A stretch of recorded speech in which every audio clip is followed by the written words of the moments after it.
Okay, that might have fixed it. This might be a different stream, though. Hold up. I don't know. I think I'm on... Yeah, I'm on a different stream. Hopefully... Let me pull this new one up. Fucking Red Wings scored. God damn it. Fucking... Oh, man, that blows. Oh, man. Okay. That sucks. That really sucks. I look over, and the fucking Red Wings scored.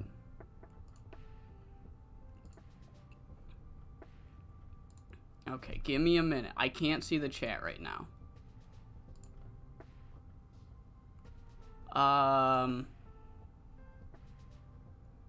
Someone's watching at least. That's good. I wish I could have gone to the other chat. Oh, man. Okay, how do I...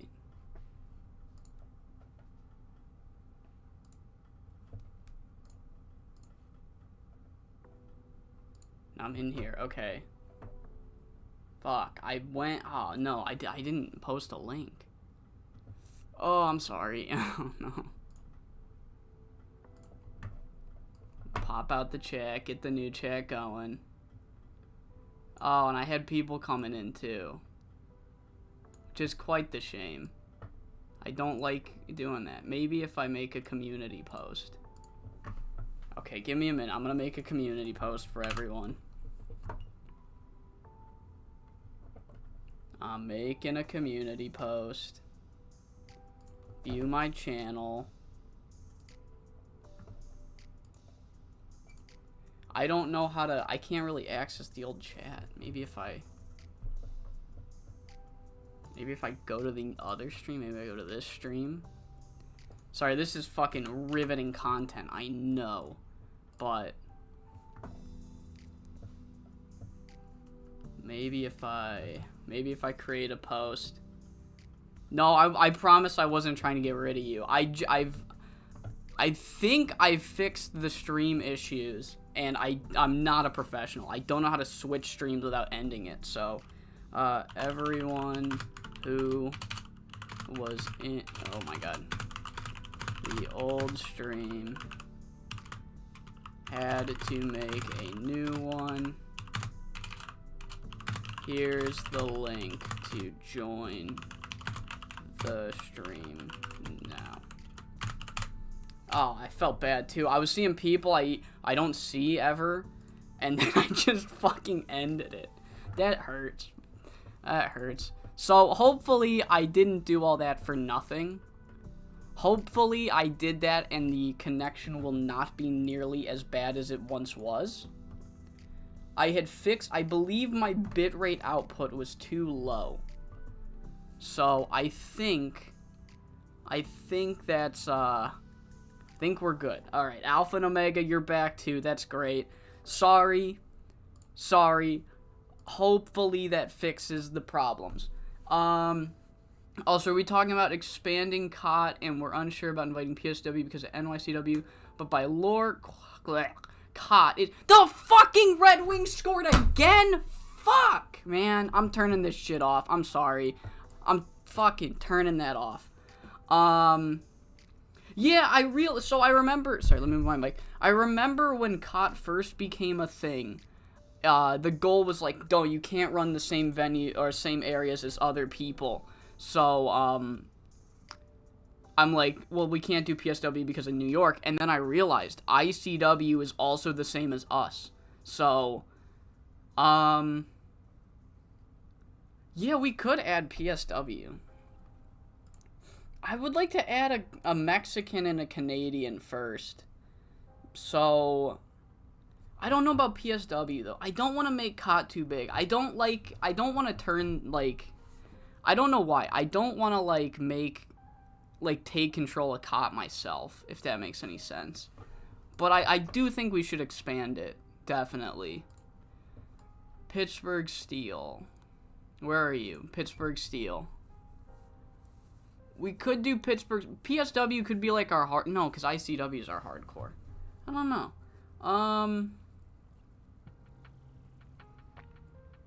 I'm not opposed to it anymore. No, I'm absolutely not opposed to it anymore. However, I don't know if I want to do it yet. I don't know if I want to do it any yet. EMLL is not coming anywhere near us, though. Fuck EMLL. I think eventually. I think I want to wait. I want to wait a little bit till we're more into the save. But CILL definitely seems like a lock. CILL and ACPW seem like locks, and I might even add PSW eventually just for you. Just for you. Yeah, I mean, yeah, it would help, but, like, if I wanted Ernest Youngman, I can just sign him. You know what I mean? It's not... I just COT is here more for the vibes of the titles, you know? But I'm definitely not opposed to a PSW anymore after realizing that, ICW is also Southwest, so, you know, I just don't want to do it yet. I just, not yet. Availability. So we're doing 2 tapings of Coast to Coast, 2 episodes at a time, right? Monday, and then Uprising, yeah. NWA New Zealand back in the day. Oh my god, we are not adding Zen. Get out of here. No, we are not adding Zen. Get out. Zen would come in, take the title, and then fucking retire it. Zen would kill the fucking alliance. Alright. Okay. Let's do this, honestly. Let's do this. I think instead of doing intros and outros for every single video, like I did last stream, I'm just going to do the shows, and then I will make the intros and outros in post. You got Youngman to main event. I mean, yeah, he's insanely easy to push. He is insanely easy to push. I mean, it's like a joke how easy it is to push the guy. He's fucking great. Alright, but yeah, let's get into this show. I forgot to notify the Discord that I'm live, so let me... Dude, pause. Oh my god, mute. Jesus Christ. Alright. Let me let the Discord know. I fucking said 5 SSW. God damn. Almost 600 subs, and I can't even fucking... Alright. Okay. Let's get this. So, yeah, I fully pre-booked all 5 shows we're running. So let's get it. Let's get it. No one gets the night off. Get out of here. Alright, Southwest. That sounds like a generic venue to me. Booking team meetings. So I don't need to worry about doing any, like, 3 shows again. So we're kind of chilling here. Creative finish. I might only need the 1. Yeah, honestly, let's just go with 1 creative finish. That works. That actually works. Finish. Likely to succeed. I gotta put CLM. Ernest Youngman is the female Fuyuko Higa. Absolutely. Absolutely. CLM. And this is gonna be an Augo 7. And I think let's just do a bunch of angles. Angle. Likely to succeed. What was that? A May 11. Done. So what else? Oh my god, I got a lot of shit. Gamble. We have an Am Flash finish. That's a good Am Flash finish. Generic Gamble. A Frankie P Gamble finish. A Frankie Boy Gamble finish. What's going on next show? He's not main eventing. Let's get, I don't know. Let's get 1 more finish, and then the rest are angles. And it's a fucking gamble. Alright. Big gamble. May 18. You know, let's get some angles while we can.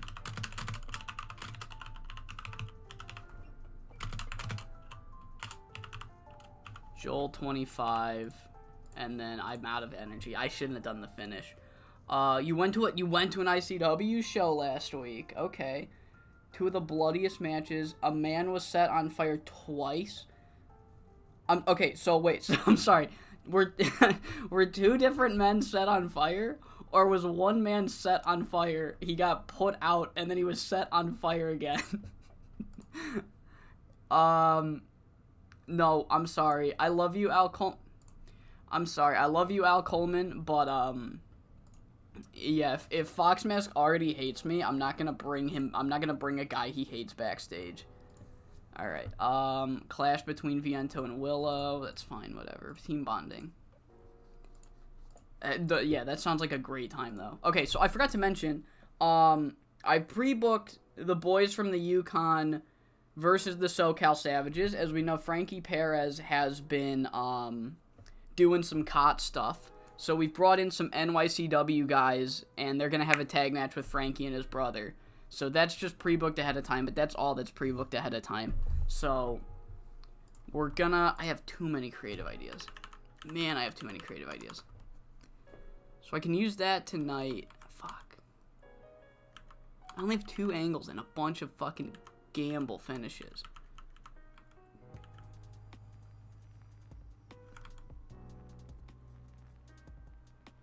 The same person twice. They sprayed his legs, set him on fire, and then after he stopped burning, he got put through a flaming barbed wire board. Oh my god. Dude, that sounds like so much fun. Oh my god. This fucking neurodoctor better fucking fix me. I want to do that shit so bad. Alright. Okay, so we're gonna open the show with Frankie Boy. And he's just doing, like, I beat American Flash. I'm the greatest, you know, I'm the champion. I'm the greatest promo. But then American Flash comes out, and he's like, look, I want another chance to earn a title match. We had such a great match, but I feel like I could have it if I have another chance.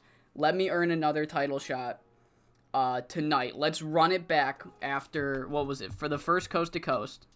Let's run back what we did on the first Coast to Coast. Me and Mass Cougar versus you and CLM. And if I win, I earn another title match. And, you know, he accepts, pretty much. He's like, yeah, sure, Lightning's not gonna strike twice. Now that Going Coastal's back, we're not losing now. Big Japan show. I didn't know they were still running shows. Honest to God, I did not know Big Japan was still running shows. I love garbage wrestling. I absolutely love it. My favorite thing to do is sending my dad clips of garbage wrestling, and he's just horrified. He's like, this is fucking stupid. And then I'm like, yes. So, that's my favorite part of garbage wrestling. Alright, so yeah. So, Frankie Boy in California, they come out like, we're the fucking mans. We're the men. We're the boys? I don't know. And then American Flash, he wants another shot. So, we're going to try to run it back in the main event. Am Flash and Cougar versus Going Coastal number 2. And then opening the show, why are we only at 3 ways? Opening the show, we got a tag match. Also, by the way, like I said, I did that 5 minutes of troubleshooting. So please, everybody, let me know if the stream connection is a lot better for everybody. And if it's not, also let me know. Right now, on my studio, excellent connection this whole time. That never really happens. So I genuinely think I fixed it, but if I didn't, I would like to know. So, yeah. Opening the show, we've got the California Dreams defeating Thunderstruck. Just fun female tag match. Going 10 minutes total. Let's give, so far no issues, that's amazing. Caruso, were you here for the last 5SSW stream? I think you were. So if you were here for the last 5SSW stream, compare the two. Because I genuinely think I fixed it. And I'm very proud of myself. Let's get Sky Hermosa the win because she had to deal with all that bullshit. She can pin Ellie, steal the show, open, clean, book segment. We then are going to go backstage where American Flash is going to find Masked Cougar. And he's like, look, you want to run this back? You want to run this back? Both of us could earn a title shot. And Masked Cougar just looks at him like, why are you here?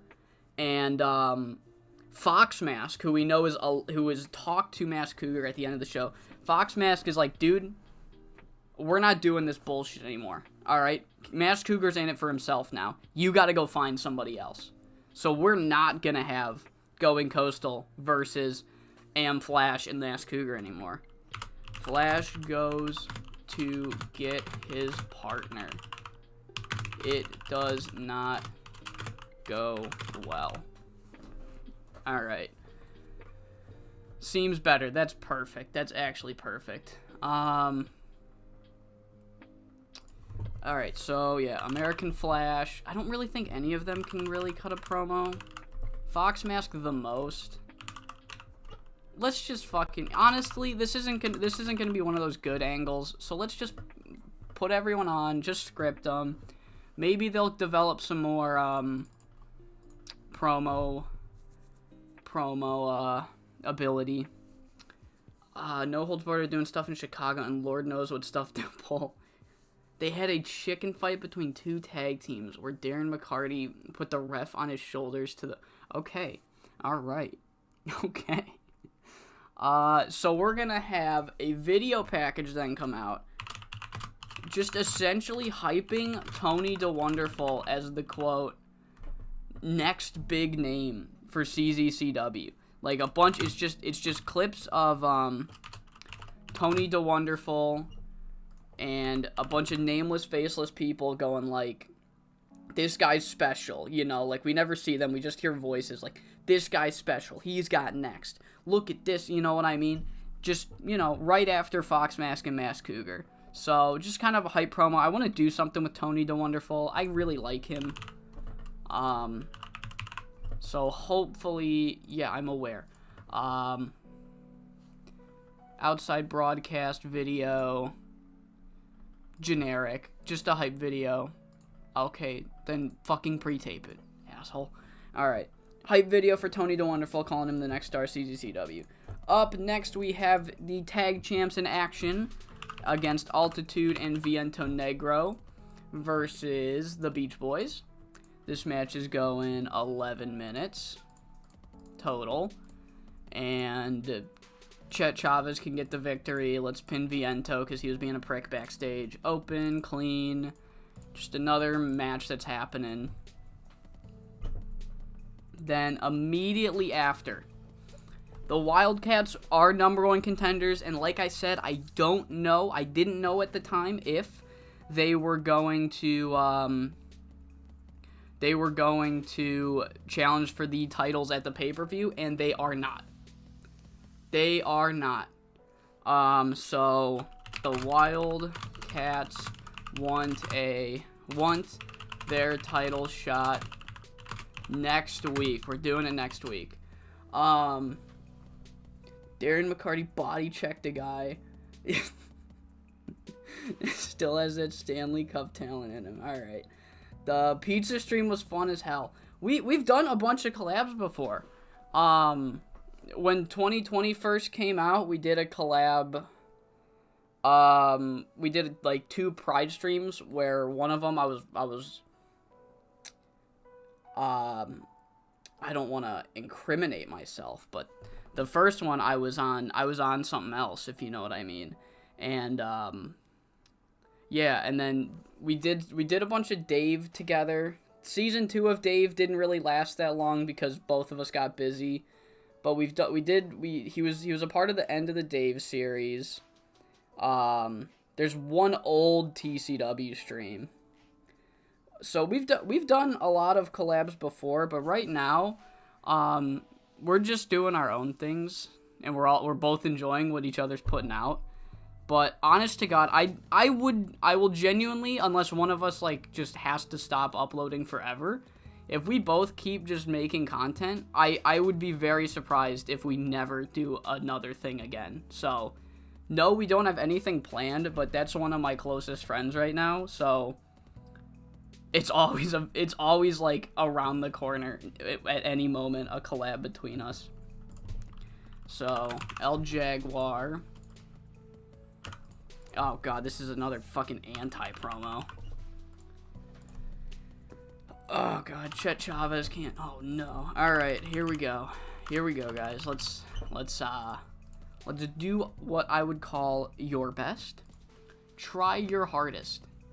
Storyline development. So yeah, Wildcats are gonna get the title shots next week.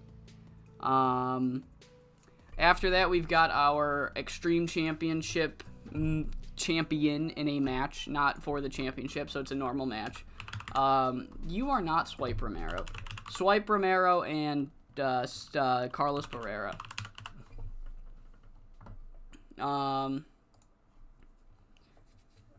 14.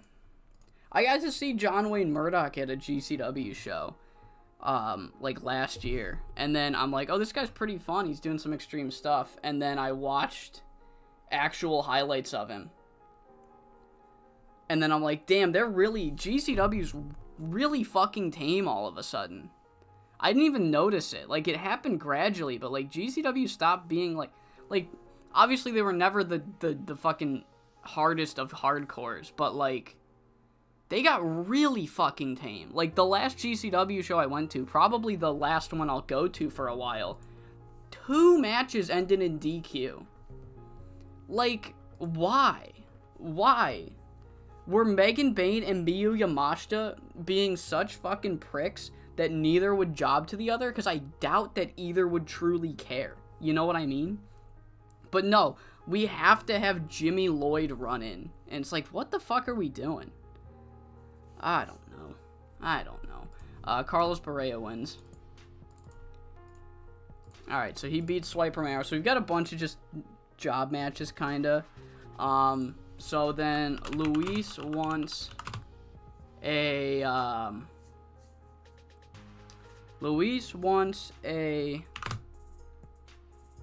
fucking, what am I trying to do? Luis wants a extreme title match, but so do others. So essentially Luis comes out, he's like, look, I know I didn't win in the 3-way, but Carlos, you cannot stare at me and tell me that I wasn't fucked over by Zell Quinn. I still want my one-on-one extreme title match. And Luis, he says that, CZCW, the best wrestle, the worst talk. And after he says that, a bunch of people from the back come out, including Hugh Day Ask,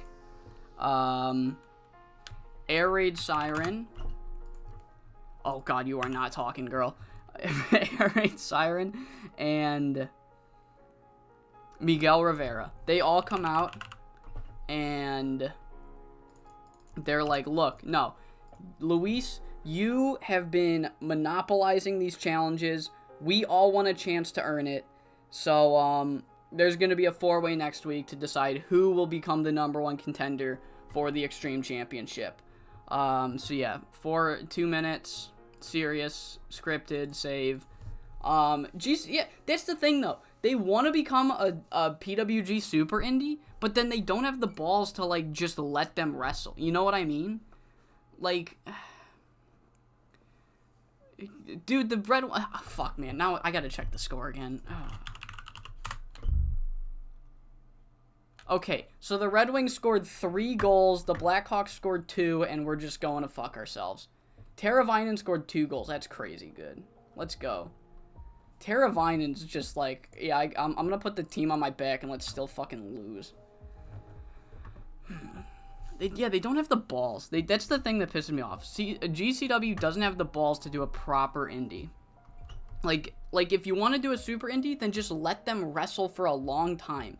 Have like 6 or 7 matches on the card. Let them wrestle. Let there be clean finishes. Stop trying to do this fucking half-assed sports ent while pretending like you're still the Renegade promotion. You're not anymore. Stop, like, go all in on something. If you want to be the Super Indie, go all in on being the Super Indie. Don't fucking, it's just, I don't know. I'm mad because I really liked them for a while, and they're just kind of like, what are we doing right now? And it's annoying. Because, like, if I buy a ticket to a GCW show, I want to know, like, I want to know beforehand that I'm getting my money's worth. Oh, Tyler says he can't make the stream, and he wants me all to let you know that, he loves all of you in the chat, and he loves CZCW, and if I didn't say that, I will die in hell.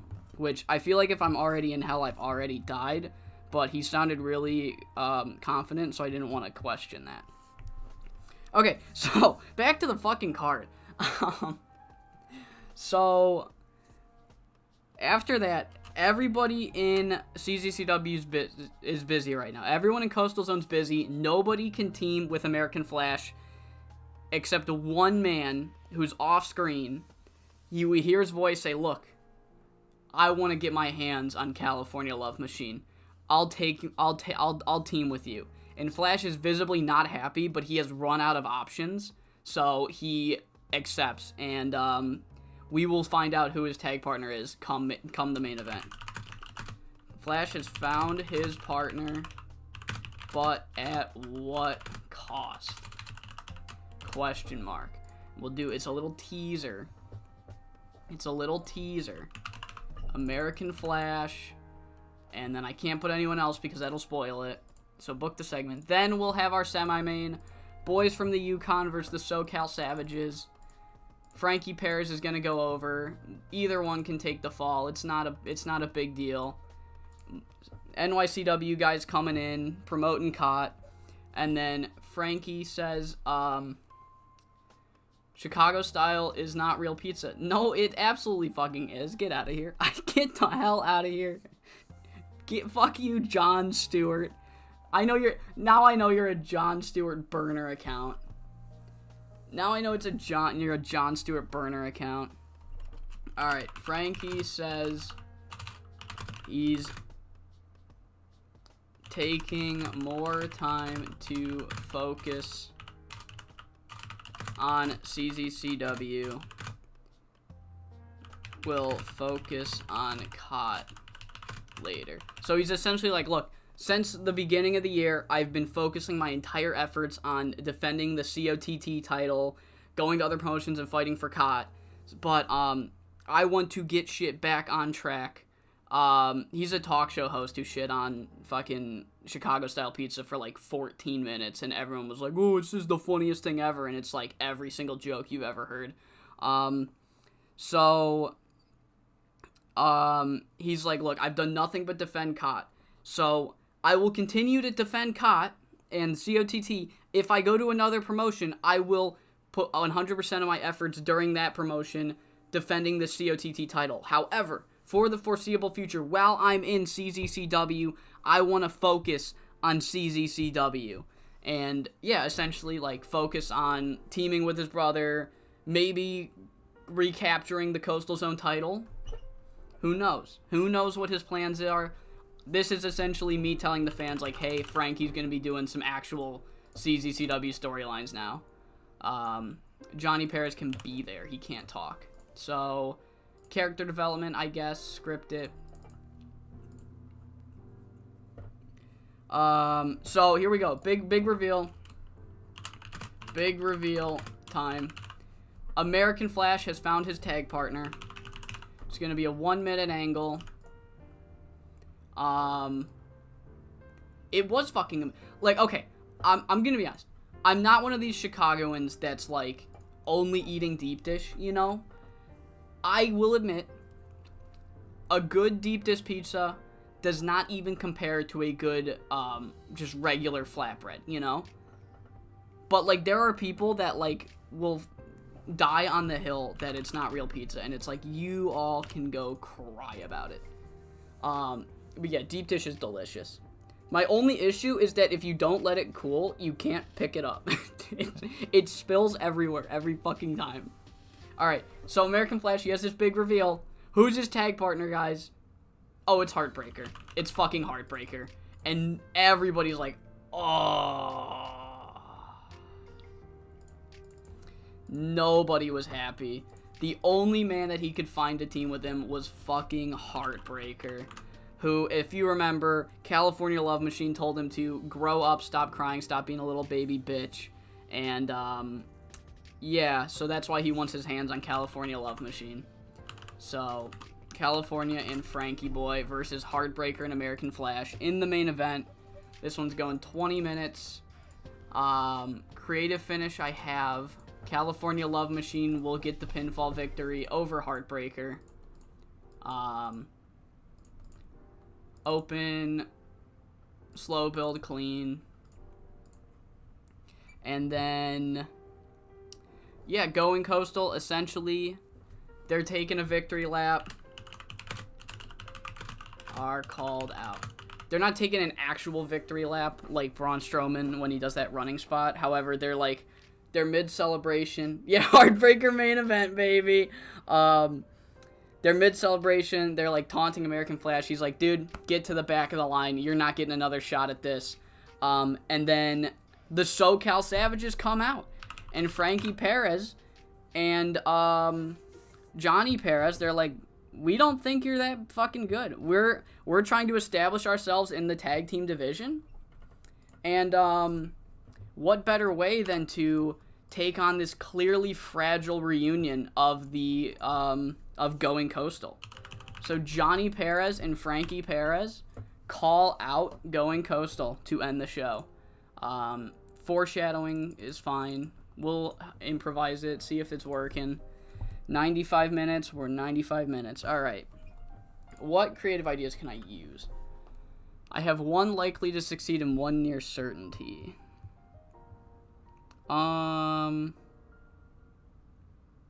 Honestly, I'm going to save both of these for next week's, for the next taping. I'm going to save both the angles for the next taping. Let's go for this one. This one's not going to be a crazy good match already. So let's put the Frankie Perez creative finish here. Frankie Boy's not winning. I don't want to do two big gambles on one show. So yeah, we'll leave it here. We'll call it here. Alright, so I'm going to run the show. I say this on every show just in case anyone's new or doesn't hear this little fucking spiel I do. During the stream, I do the recordings for the condensed videos live, and I don't edit much. So while I'm running a show, I have the chat right off to the side here. I can see you all. So just to make sure the videos don't go fucking 4 hours, I don't read the chat during these, clips that I make. So I promise I'm not ignoring you. I will get to whatever you put during the show. I will read it after the show. But while I'm running the show, I'm just trying to get through the video. So yeah, let's kick things off. Alright, so we are here for the first episode of Coast to Coast in this video. Coast to Coast number 6. Like I said, the only match we have pre-booked is the boys from the Yukon taking on the SoCal Savages. This was announced, co-promoted by Cot. The boys from the Yukon from NYCW taking on the current COTT World Champion and his brother. So, yeah, but everything else will be just happening, pretty much. So let's get into the show. We kick things off with our boys Going Coastal. Frankie Boy and California Love Machine essentially cut this promo like, look, we're going to be running this shit for a while, essentially. I've beat Mass Cougar. I beat American Flash. I'm still the champion. I'm still fucking great. Just, like, jerking themselves off, essentially. But in a fun anti-hero babyface way. But eventually, American Flash, he comes out and he's like, look, the pay-per-view did not go nearly as well as I expected. I was really hoping to get that world title. However, I'm not going to take the loss and then run away and then cry. I'm not that kind of guy. I'm not going to dwell on it. What I'm going to do, I'm going to immediately come out here and try to re-earn that title match. I want another shot to earn that world title. So how about in the main event tonight, we run it back. The main event of the first ever Coast to Coast, me and Mass Cougar versus you and California Love Machine. If you win, then I gotta go to the back of the line. I gotta go to the back of the line. Mass Cougar's gotta go to the back of the line. But if either of us win, then we get that title shot. And Frankie Boy Fernandez, he's like, you know, honestly, this is kind of a dumb decision on our part. But, me and Callie know that, you guys got lucky that first time. We hadn't teamed in forever. We haven't had any practice together. That was a real spur of the moment thing that we came together and to do. So now, given the chance to do it again, we're gonna beat you every single time. So you know what, American Flash, go get Mass Cougar, because you two are on for tonight. Main event, Going Coastal versus American Flash and Mass Cougar, number 2. 48 to kick off the show. We then get into our opener, Thunderstruck versus the California Dreams, a fun little opener. Goes 7 minutes, 53 seconds. Sky Hermosa pins Ellie DeGrazia with the Dream Drop. She's finally rid herself of Heartbreaker. No more of that shit that she's got to deal with. So, yeah. 62 to kick things off. Kira Lee got a performance of 67, which is really good for her. This was our steal of the show. Overall, way better than it needed to be. So, good job, California Dreams. Following that, we cut backstage where we have American Flash going to find Mass Cougar. And he's like, hey, Cougar, dude. I'm sorry I didn't ask you ahead of time, but are you ready to run it back? Frankie Boy says he'll give either of us a title shot if we win. Let's do it, man. Every time we team up, magic gets made. And Mass Cougar, he kind of looks at him like, what the fuck are you doing here? He doesn't say anything, though. Mass Cougar doesn't say anything. And then eventually, from out of frame, in comes Fox Mask. And Fox Mask said, look, Flash, those days are over. Alright? He teamed with you. He got nowhere. He's got a new approach now. And I'm going to be right here with him. So, with all due respect, get out and go find somebody else. So, yeah, out of nowhere, Mass Cougar is... main event's in question now. We don't know who American Flash's tag team partner is going to be. It's clearly not going to be Mass Cougar, and Fox Mask and Mass Cougar have something cooking up. Who knows what they got cooking up? We'll have to find out as the episode progresses. But following that, we have a horrible video package by just a hype video for Tony the Wonderful. We have a bunch of nameless and faceless people just kind of praising him while highlights of him are going off. And essentially they're like, this guy is going to be the next star for CZCW. The next big thing for CZCW, Tony the Wonderful. He's got next. All that shit. I really like Tony the Wonderful. I want to do something with him. So, we're going to start getting him over through vignettes. I guess I'll tweak how I run the vignettes going forward because a 13 ain't going to help anybody. Up next, we have our current tag team champions, the Beach Boys, getting an easy victory against the team of Altitude and Viento Negro. Goes 9 minutes, 15 seconds. Chet Chavez pins Viento. Match gets a 50, just a 50, almost said 53. But yeah, Chet and Simon are better than... Actually, Viento's actually not that bad. Simon Waves was way better. Altitude's still very young, so, you know. And after the match, the number one contenders for the tag titles, the Wildcats, come out. And if you remember, I said, yes, they're number one contenders, but I do not know if I'm going to be doing that match at the pay-per-view. And straight up, they come out, and they're like, look, we're not waiting for the pay-per-view. We've talked with Sean McFly. We want a tag team title match. We want that in the main event next week. So we're already getting this title match. The Wildcats do not want to wait.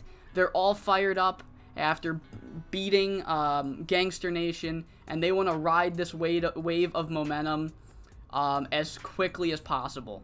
So, main event next week, Coastal Zone tag titles, the Wildcats versus the Beach Boys. Promo was bad because, as someone in the chat by the name of the Alpha and Omega pointed out, CZCW, where the best wrestle and the worst talk. Because, so shout out to him. That was a really funny line. I liked it.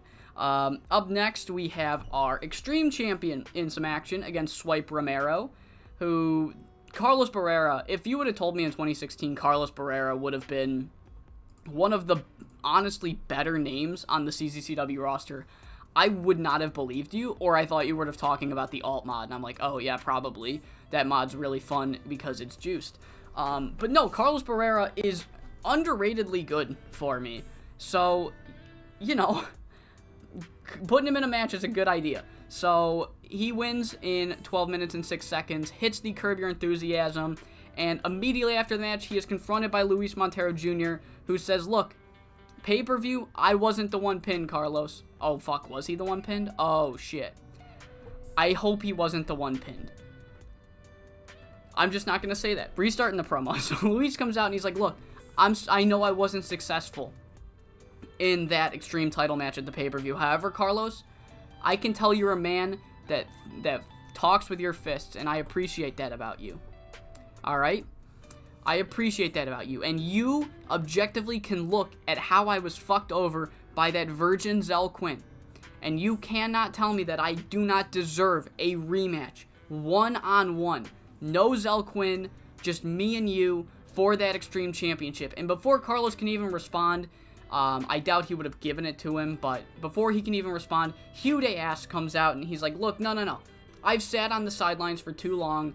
I haven't gotten 2022 off to the greatest start, but I'm not going to let Luis, I have nothing against you, but I'm not going to let you continue to just take opportunity after opportunity. And then Miguel Rivera comes out and says a similar thing. Air Raid Siren comes out, and essentially all the people that aren't Luis Montero Jr. want to get their foot in the Extreme title contendership door before, you know, just get some new people a chance. And it's made official. These 4 people, I almost said men, but Air Raid Siren is not. And so these 4 competitors will fight next week in a 4-way #1 contenders match for the Extreme Championship on next week's show. You know, Luis Montero and a bunch of hungry new challengers want to prove that they've got what it takes to take the Extreme Championship. So, 4-way, beautiful. 40 rated segment, not the greatest, but not bad. So, let's get on going. So, after that, we have American Flash. He's backstage, and he is just a little dejected. He's being interviewed by somebody we found on the street because I don't have an interviewer. He's being interviewed by somebody, and he's like, look, no, the interviewer's like, how's this partner search going? He's like, horrible. Every single person I've talked to is busy. Every single person that I trust and I've talked to is busy. Mask Cougar didn't want to team with me. I'm fucking running out of options here. I might have to go into that main event in a handicap match. And then, out of screen, you just hear somebody say, American Flash, I'll team with you. I want to get my hands on that California loser machine. And we never see who this man is, but looking at American Flash, we can tell this is not an optimal decision. However, American Flash has run out of people, so he says, alright man, I'll give you a chance. Let's do this in the main event. And we don't find out who it is, so we'll find out later. In our semi-main, we have the boys from the Yukon versus the SoCal Savages. Coastal Zone versus NYCW. Goes about as well as you would expect for the guys from NYCW in a Coastal Zone ring, as they are defeated by Frankie Perez via submission with the P-clutch. The Big Gamble creative finish was a fail. I thought it was worth a shot. It wasn't going to be one of the greatest matches, so if it failed, it wouldn't hurt it too bad. Frankie Perez did incredible. Boys from the Yukon actually did decent, so maybe I did fuck over the match. It is what it is. Shit happens. Match got a 50, and then we get a quick promo by Frankie Perez who says, look, I've spent all of 2022 so far focusing all of my attention on the COTT World title, and I'm very proud of what I've done with that title. I've gone to other promotions and defended it. I've stayed here and defended it. People have come to me in Coastal Zone and I've defended it. However, I am, I want to focus on Coastal Zone. While I'm here, I am not abandoning the COTT title. If I'm going to another promotion, if I'm going to work MAW, if I'm going to work ICW, I will give it all of I'll give it everything I've got in those companies. I will defend this the way I've been defending it, with as much energy as I can. However, for the time being, while I'm in Coastal Zone, I want to focus on Coastal Zone. I want to focus on establishing me and my brother as a actual tag team in this business. I want to focus, both of us want to focus on singles gold eventually. So for the time being, I want to focus in CZCW and getting the SoCal Savages established as a team. And this promo gets a 48. And up next is the big reveal. I was going to say who did American Flash find, but it was more like who found American Flash to team with him in this main event. And unfortunately for about every single person in the building involved in the match, American Flash's tag partner is none other than Heartbreaker. Heartbreaker was dejected after losing the fucking make-out match against Cy Hermosa, and then was made fun of to his face by California Love Machine. So Heartbreaker says he wants to take on California Love Machine, give him a taste of his own medicine. And that does not go very well for Heartbreaker, as the match gets a 79 because Going Coastal are fucking crazy good. American Flash is also very good. California Love Machine then backs up all the shit he talked at the pay-per-view by pinning Heartbreaker with the coastliner in 19 minutes and 48 seconds, meaning that not only did Heartbreaker not get revenge on California Love Machine, American Flash will quote-unquote have to go to the back of the line. And that is exactly what Frankie Boy says, as they're kind of doing a victory lap, I guess, is the term I will use. But, he's in the ring standing over him. He's pounding the title. He's like, yep, hey, Flash, good fight, but it's time to get to that back of the line. And then before they can leave, the SoCal Savages come out. After immediately talking some shit and saying that they want to establish themselves as a tag team, they come out and they come and challenge the tag team in CZCW right now. The second best tag team in CZCW, because the best tag team are our champions, the Beach Boys. But they say what's a better opportunity than to take on one of the greatest teams in Coastal Zone history. So we end the show with a stare down and a feud for the build to Uprising. SoCal Savages Going Coastal. And yeah, that show gets a 68. Really saved by the main event, because fucking it was a great main event. Even with Heartbreaker there, it was a great main event. So yeah, I thought good show.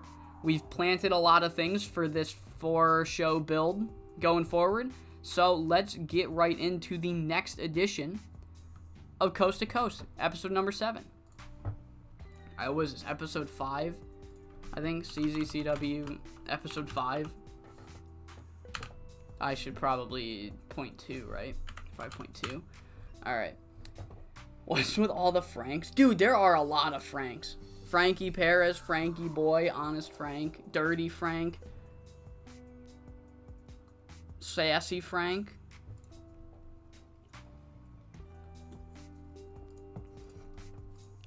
I do not see any relations between Frankie Boy and Gabe Apex.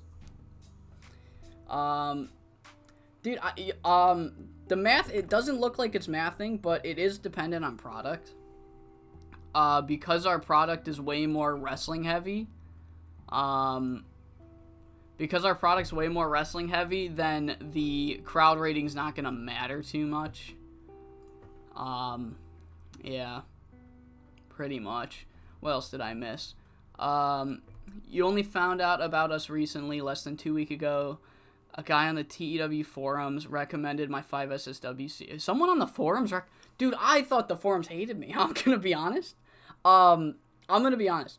When I was younger doing these videos, because I'm only 22 now. When I was younger doing these videos and I'd use a real world mod, I would not be the kindest to the mod. There's one series in particular I don't even want to mention because I was very whiny during that series for some reason, and I felt really bad. So that's good. At least somebody on the forums likes me. That's nice. That's nice. But yeah, no, so I'm not expecting everyone to fucking know the entire 64 lore. I was just letting you know, like, hey, if you got time to kill and you want to see what a collaboration between me and Tyler looks like, there are some old streams we've done. So if you got time to kill, I would recommend those. Oh, RizRob, I see him in the comments. I do know RizRob. He has a QAW diary. I haven't read a diary in a while, so I might actually look for that. RizRob is in the comments a lot. I like RizRob. I think I'm pronouncing his name right. Alright. So let's do this. We're gonna kick things off with the four-way. And it's gonna go 16 minutes total. And unfortunately for Luis Montero Jr., he might think that his feud with Zell Quinn is done, but it is most certainly not. Because Luis Montero is taken out near the end of the match by Zell Quinn, allowing Hugh Day Ask to swoop in and get that victory by pinning Miguel Air Raid Siren. Open, clean win, steal the show. Luis and Zell are still going strong. And then afterwards, Hugh Day Ask and Carlos Barrera go face to face, and it is announced that this Extreme Championship match, it's not happening at the pay-per-view. It's happening next week. Oh god, what did I do? Hugh versus Carlos is not happening at the pay-per-view. It's happening next week. Boom. So 2 minutes for that. Hype. Script that. You booked too much TCW, and I have poached way too many people to the point where I'm about to have a heel stable of Gino Montero, Rock God Alvarez, and Multimillonario. Oh my fucking god. Oh man. So, okay. I got a question for you, Alpha. I haven't played Cornellverse as big companies at all this year, or in this cycle. But I remember, for the longest time, South of the Border and EILL would be fucking impossible to negotiate with as a player. Is that still the case? I don't know if they're still fucking strong like that. I prefer booking with heavy products. It's easier. I'm 50-50. It completely depends. If it's a company like SWF or USPW where there are a good chunk of people that can cut promos, I have a much easier time. However, if it's a roster like Coastal Zone, if I did not have a wrestling heavy products, this would be a lot harder to book. It all depends on if you actually have promo guys or not. At least for me. Otherwise, I go ham on an SWF save. Alright, so we're gonna have a Heartbreaker promo. A 2-minute Heartbreaker promo. It will be a generic. It's gonna be interview, backstage, pre-taped. So Heartbreaker, he's like, I'm done focusing on women. I need to focus on wrestling. Last show was a wake-up call. I'm done swooning over babes. I'm done with all that. Even though I could get any babe I wanted to, I'm done swooning over babes. And then he sees Air Raid Siren. He sees her mid-interview. He's like, I gotta go. And he goes and he talks to Air Raid Siren, and he has no game. By the grace of God, by the graces of God, she says that she'll go on a date with him, if they win a tag match on the next show. She's like, I need to get some momentum going around here, so I would be willing to go out with you if we can get a tag partnership going. So, Heartbreaker says he's focusing on wrestling now until he isn't. Yeah, actually, I'm not going to agree with that. I'm not going to agree with that, Miko, because it was atrocious until Adam Ryland and the team put in a patch where technical masterclasses can have the minimum of 10 minutes instead of 15. It's still not ideal. However, once that patch was put in where they don't have to go 15 minutes anymore, it is no longer nearly as painful. I've never been happier with a patch than that one. ELL can't really compete with the American money after around June to July. You make so much more money than them, but also CWA lost their TV deal and you're safe after my second 100 pay-per-view in a row. Oh my god. Dude, if the fucking economy and wrestling market are even slightly bad in Canada, CWA fucking, it's over. It's over for them. It's over.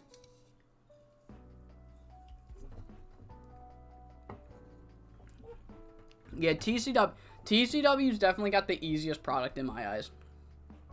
Between the three, USPW has the hardest. TCW's got the easiest in my eyes. Alright, up next we're going to have Waylon Walls versus Cillian Catsby. One half of the Gangster Nation. So, the whole story of this match is, like, Walls is extremely, like, he's already a vicious wrestler, but he's extra vicious tonight.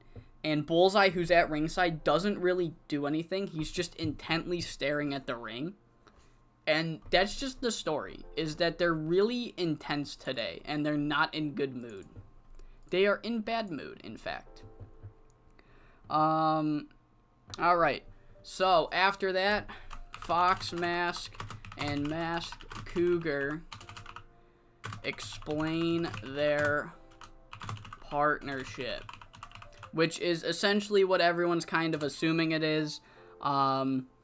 They feel like with the new members of management that the past of CZCW and the current living legends of this company are trying to be booted out, erased, and put forward for younger, worse, but for some reason they like them. Just, they feel like they're trying to be erased, and they're refusing to let it happen. So yeah, that's that. That is that. 2 minutes, backstage, pre-taped. Sirius's work, that'll work fine. Work in the crowd. Masked Cougar can just be there. He's not really talking. This is all Fox Mask talking. 2 minutes, and then we're gonna get another Tony DeWonderful promo, but this time, it's gonna be Cliff Anderson and the Guru are talking specifically. Actually, maybe not Cliff Anderson. It's Cliff and the Guru, they're talking, and this time they're the ones putting over that they see Tony DeWonderful as the next big name in this company. And, he will have a match next week against Eureka LaBelle. So some pretty, what would be the word? Pretty high prestige people in this company really see things in Tony DeWonderful. So hopefully this will, like, get the fans like, oh, maybe this guy is something, you know, maybe he is something good. It's not. This isn't going to be one of those things where it's like he's getting protected by management. I promise. I'm actually trying to get him over.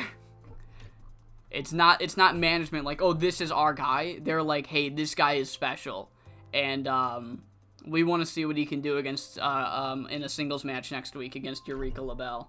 So, tease, I guess tease works. Cliff and the Guru are putting stocks in Tony D. Wonderful. 3 minutes, save details, book segment. After that, we got a singles match between Kira Lee and Robbie Apex. Alright. Singles match going 12 minutes total. Kira Lee gets the victory. Open, clean, book segment. After the match, Kira Lee's cutting a promo, and essentially she's like, look, since the Extreme title match is happening next week and not at the pay-per-view, I want that title. I would like that title match at the pay-per-view. I feel like I've earned it. However, she's cut off by her own tag team partner, Sky Hermosa, who is like, look, I want to rid myself of all that stench, metaphorically and literally, of Heartbreaker. And, Kira, I love you, but I feel like I've earned that match a little more. So, Sean McFly comes out and he says, look, I agree with both of you. I think both of you have the potential to make some noise in the Extreme division. So, we're going to have a number 1 contenders match next week. Whoever wins that match takes on whoever wins between Hugh Day-Ask and Carlos Barrera at the pay-per-view. So, both Sky and Kira want the Extreme title. Alright, so this is good. What do I got? I got this. 2 minutes. 2 minutes. Storyline development. Kira Lee can cut a decent enough promo. Sky Hermosa, good enough again. Sean McFly, he's over. Yeah, pre-booking. No, not yet. Not yet. Not yet. USPW is always going to be a problem. And Texas Hangman, is he good yet? I remember having him in Saw last year, and he was fun. I think I called him Sam Adams. Hangman Sam Adams. Oh, dude, he is good. Does he have good star quality? Oh, he's got great star quality. Yeah, dude, good. You pushed this guy? That's fucking great. That's great. Dude, Victoria Stone cheats on him all the time. All the time. It's crazy. Every save. 2010, 2013, 2016, 97. She doesn't cheat on him every time, but they always get fucking divorced. It's hilarious. It is hilarious. Alright. Okay. Up next, we have a Zell Quinn promo, where he's essentially like, what I did last week, I didn't do it, I didn't do it to put my own name back in the Extreme title hat. Honest to God, right now, I'll want it again, but right now, my main focus is just making sure that Luis doesn't win it. I felt like I had earned that title shot, and then it was taken away from me, put myself into a 3-way, and Luis Jr. fucked that all up for me. So right now, I will get my time. I will get my time with it. But right now, I just want to make sure Luis doesn't win it. That's all I care about right now. Character development sounds about right. Zell Quinn promo, work the crowd. Luis off screen. Backstage interview, pre-taped. Script the fuck out of that. Primetime Jack Pride is good. He is good too. I don't think I've ever actually signed him, but I always fucking shortlist him. I always shortlisted him in 2020. He wasn't good in 2020. That's why I'd never signed him. Is he good yet? If he's even half decent, yeah, that's a Maw superstar if I've ever seen one. Good idea. Straight to dev. Get ready to learn. I was gonna say Chinese, but they're in the fucking Mid-Atlantic.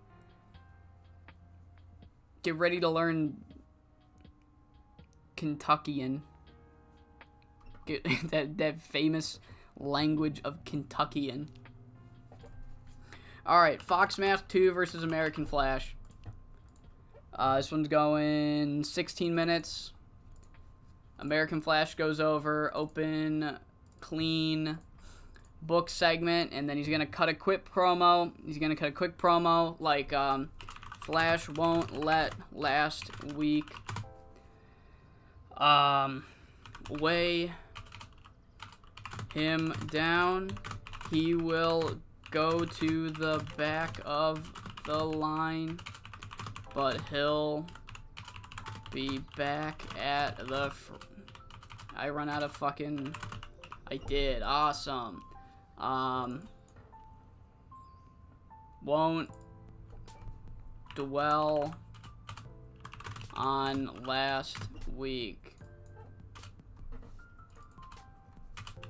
He will go to the back of the line as promised, but he will eventually be back at the front.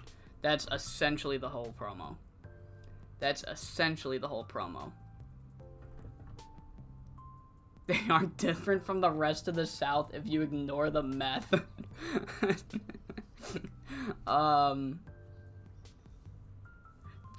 Frosher always got signed.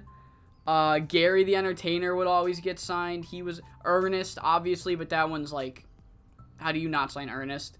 I think I've signed Frosher too. Yeah, it's right. I know you just said you only found about me and Tyler recently, but my favorite save on YouTube all time right now is the return to the SWF save I did. And I signed Frosher to team with Finn Bruiser, and that happened. But I'm gonna tell this story because I still love this angle to this day. I don't know why Frosher reminded me of this, but in that same save that I signed Frosher, I had this angle with Robbie Retro, right? And the whole angle was Brandon James and Spencer Spade fucking hated each other. They were both heels, but they kept thinking the other one was ripping each other off. So they would like constantly be like, go fuck yourself, fuck you, you're just an old version of me. And you're like, you stole my whole bit. And I'm like, no, I didn't steal your whole bit. You suck. I'm just who I am, and I'm better than you, and you're just jealous that I'm young and hot. So eventually they agree to a face-to-face, and then eventually Robbie Retro just fucking wanders on screen. He's like, dude, guys, why are we fighting? It's party time. Or some shit like that. And then he walks away, and then both men just look at each other and are like, that guy's a fucking asshole. And he's like, yeah, that guy is a fuck that guy. And then they became a tag team. they became a tag team and then fucking beat the shit out of him, and I fired Robbie Retro. They wrote Robbie Retro out of the company just because they hated him so much more than they would ever hate each other. But yeah, American Flash, guys. Generic. I gotta put American Flash on the fucking screen. Scripted, save, book. So yeah, he'll go to the back of the line as promised, but he will work his way back to the top. Not a match yet. We officially SoCal Savages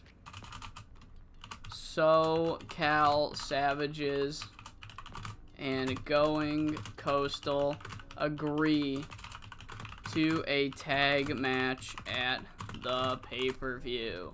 So they essentially did it last week, but they have another face-to-face, and Frankie Boy and Cali Love Machine are essentially like, look, if you guys really think that you got what it takes, then we're more than happy to take you two on at the pay-per-view and embarrass you two. And SoCal Savages are like, yeah, it's not going to be that easy, guys. It ain't going to be that easy. So surprise, I guess, works. Improvise, book segment. Pre-book that for Uprising. 2v2. I don't know why I'm thinking. I can just go here. SoCal Savages and Going Coastal. Book segment. Boom. And then our main event, Wildcats versus the Beach Boys. It's going 20 minutes total. Hopefully, El Jaguar and Tigre, they are not main eventers, thank God. It goes 18 minutes. And much like Luis Montero Jr. and Zell Quinn, the Wildcats thought Gangster Nation were behind them. But they are not, as they cost Tigre and Jaguar the match here. Simon Waves can get the victory. Tigre will take the pin. Open. Honestly, can they call it? I don't know if Chet Chavez can call it yet. No, Chet Chavez cannot call it. Scripted, slow build, clean. Scripted, slow build for the tag titles. Book segment. And then in our main event, Gangster Nation finished laying out the Wildcats, and they essentially, like, we're not going away. You're going to have to fucking break us up if you ever want to stop us. So Gangster Nation say they're not going anywhere unless... Yeah. I'll just put unless, I guess. And this is going 2 minutes. Bullseye on attacker. Waylon Walls on attacker. Tigre Salvaje on victim. El Jaguar on victim. We're continuing this feud between these two. Scripted if we can, I guess. Frosters and RIPW valid. Papa Swole is still in GCW. Oh, for canon? Yeah, I don't know. I've never really fucked with Papa Swole in the sense that, like, I've never actually used him. So I don't know how good he is. So creative finishes, we're gonna use this, we only have big gambles. Fuck, we only have big gambles. Do I see Pentagon Jr.? Oh, absolutely. He, like, dude, luchadors, as long as they don't fuck him up, you know what I mean? As long as they actually push him, as long as they don't do what they're doing with Andrade and just sending it off to speed and doing fuck all with him.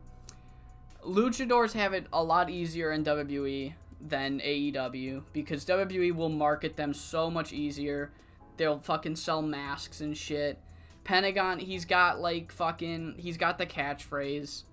He'll get over if they even if they use him and he doesn't lose all the time. As long as as long as he's more than 50-50 when they book him, I can't imagine he just doesn't work, you know. Let's use these Let's use these angle ideas.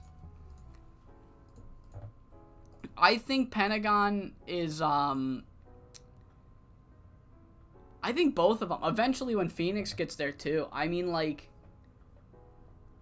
I can't imagine... that they don't work out, you know? I might save this other creative idea. That's what I mean, though. So, Dragon Lee also. Dragon Lee could easily get over so well and marketed so well if they just used him. They never fucking use him. As long as they use him and he's not losing every match, then, you know, like, Dragon Lee's, he could be over as fuck. WWE fans, even me, actually, we eat up luchadors. We eat up luchadors. They're fucking awesome. Luchadors' movesets are fucking crazy good most of the time. Like, it's hard to not get over. You just have to suck. You just have to suck. Joshis have been very successful there. Yeah. Triple H knows ball. Triple H knows ball when it comes to Joshis. Why Bianca Belair is fucking trapped carrying Jade Cargill, I have no idea, but oh well. Alright, let's run this show, boys. Let's run this shit.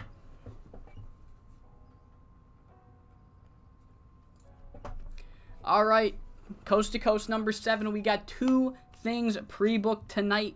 Opening the show, we're going to be having that number 1 contenders Extreme Title 4-way. Air Raid Siren, Miguel Rivera, Hugh Day Ask, Luis Montero Jr. Whoever wins will get the next Extreme Championship match.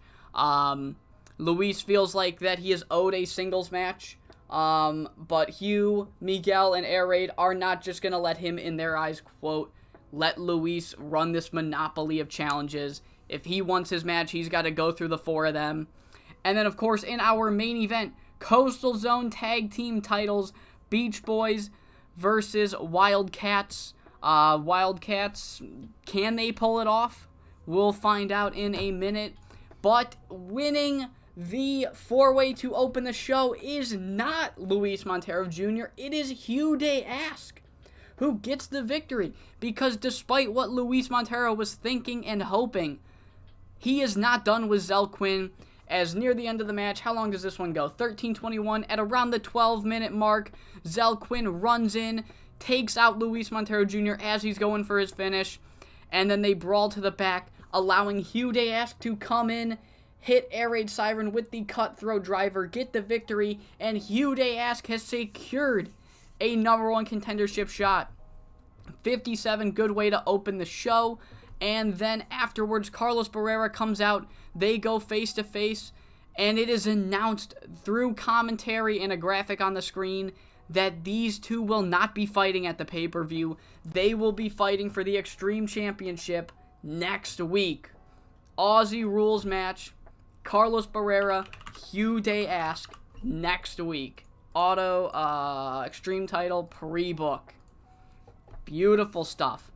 Afterwards, we cut backstage where we see Heartbreaker, baby. We have Heartbreaker, and he's getting interviewed.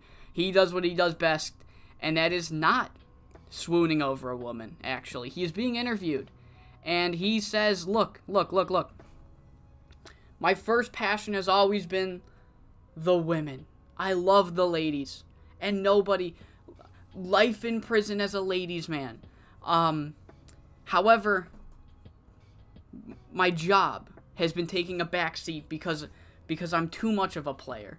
And last week was a wake-up call for me. I was embarrassed.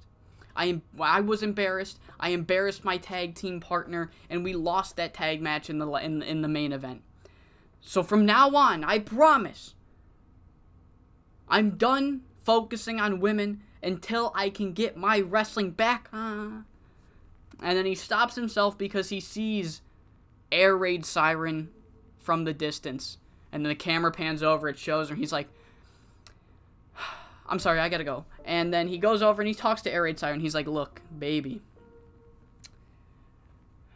I'm a free man now. I don't know if you noticed, my old girl was being quite the bitch. And, I would say I loved her dearly, but I don't. I never did. I never, ever had feelings for Sky Hermosa because I only have feelings for you, Air Raid Siren. We could be special, baby. Just me and you. We could be special. How about you say you give me a little chance? I'll take you out to dinner. And she's like, you know what, Heartbreaker? Maybe I will. However, I want to get some momentum going for me in Coastal Zone. My number 1 focus will always be wrestling. He's like, me too. I was just actually saying that, and she's like, let me finish. I'll go on a date with you, Heartbreaker, if next week, we win a tag match. That's all. I'll get my number 1 thing, and then we can celebrate at dinner. How does that sound? Heartbreaker's like, that sounds fucking great. I'm gonna go talk to Sean. We'll get a match. Okay, let's get a match next week. So yeah, by the fucking graces of God, Heartbreaker did it. He has found a potential girlfriend. And all it's gonna take is them having to beat, it will be announced, all it will take is them having to beat the Inner City Express. So, Air Raid Siren and Heartbreaker versus the Inner City Express is set for next week. Speaking of dogs, Heartbreaker might be a dog for the lady. I can hear my dogs barking outside. So, maybe they're also, you know, they're like, going Heartbreaker. I don't know how he did it. That was one of the worst pitches I've ever seen. So, you know, but it works. 38. Afterwards, we have Waylon Walls versus Cillian Catsby. Match only goes 18 minutes. 18. Match only goes 8 minutes as Waylon Walls defeats Cillian Catsby with the jumping double arm DDT. And the story of the match really is like, he's really vicious today. We haven't seen them since they lost to the Wildcats. And Waylon Walls looks extra vicious. Like, he is angry. He's grunting when he throws punches. He's growling when he throws kicks. And Bullseye, who's at ringside with him, he doesn't do the normal manager shit. He doesn't interact with the crowd. He doesn't even interact with the ring. He's just kind of standing there at ringside, staring very, very menacingly with his arms crossed. And just like somehow even more uncomfortable tones from Gangster Nation. So, yeah, 40 rated segment. Afterwards, we have Fox Mask and Mask Cougar backstage, and essentially this is officially them explaining their partnership.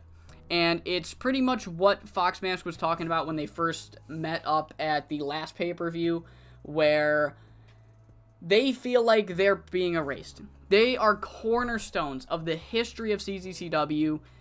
They're legends of this company, and they're trying to be pushed to the side for new stars. Worse stars, but new stars. And they're not gonna Fox Mask's career might be over, but Mask Cougar can still be the goddamn best wrestler in the world, and he's being held down by this new management in Sean McFly. Fox Mask has lost all the power he had in the company. It was taken away from him by that fucking scumbag Cliff Anderson, who thinks he knows what's best, but he doesn't know what's going on. He doesn't know what's actually best. So he is partnering up with Mask Cougar and making sure that their message, that the history of CZCW will not be pushed to the wayside. It will not be pushed to the fucking, the Pacific Ocean. We won't be shoved to the Pacific Ocean. 47 rated match. But immediately after, we get another video package for Tony the Wonderful. And this time, they're not nameless and faceless people. They are the aforementioned dumb asshole Cliff Anderson and the Guru. Two men that are very key cornerstones of this company that have seen a lot of talent come in and out. And they're like, look, we see a lot of potential and talent in Tony the Wonderful. And next week, he's going to have a match against Eureka LaBelle. And we cannot wait to see what this guy can do. Many people have been saying it, and we're going to echo that. We think Tony the Wonderful can be the next big thing for CZCW. I hit return to booking screen. Whoops. But yeah, Eureka LaBelle, Tony the Wonderful.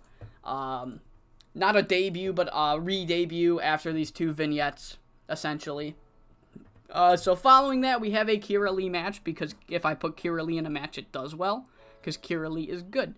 So yeah, it's her versus Robbie Apex. She goes over in 9 minutes and 32 seconds with the flying knee strike.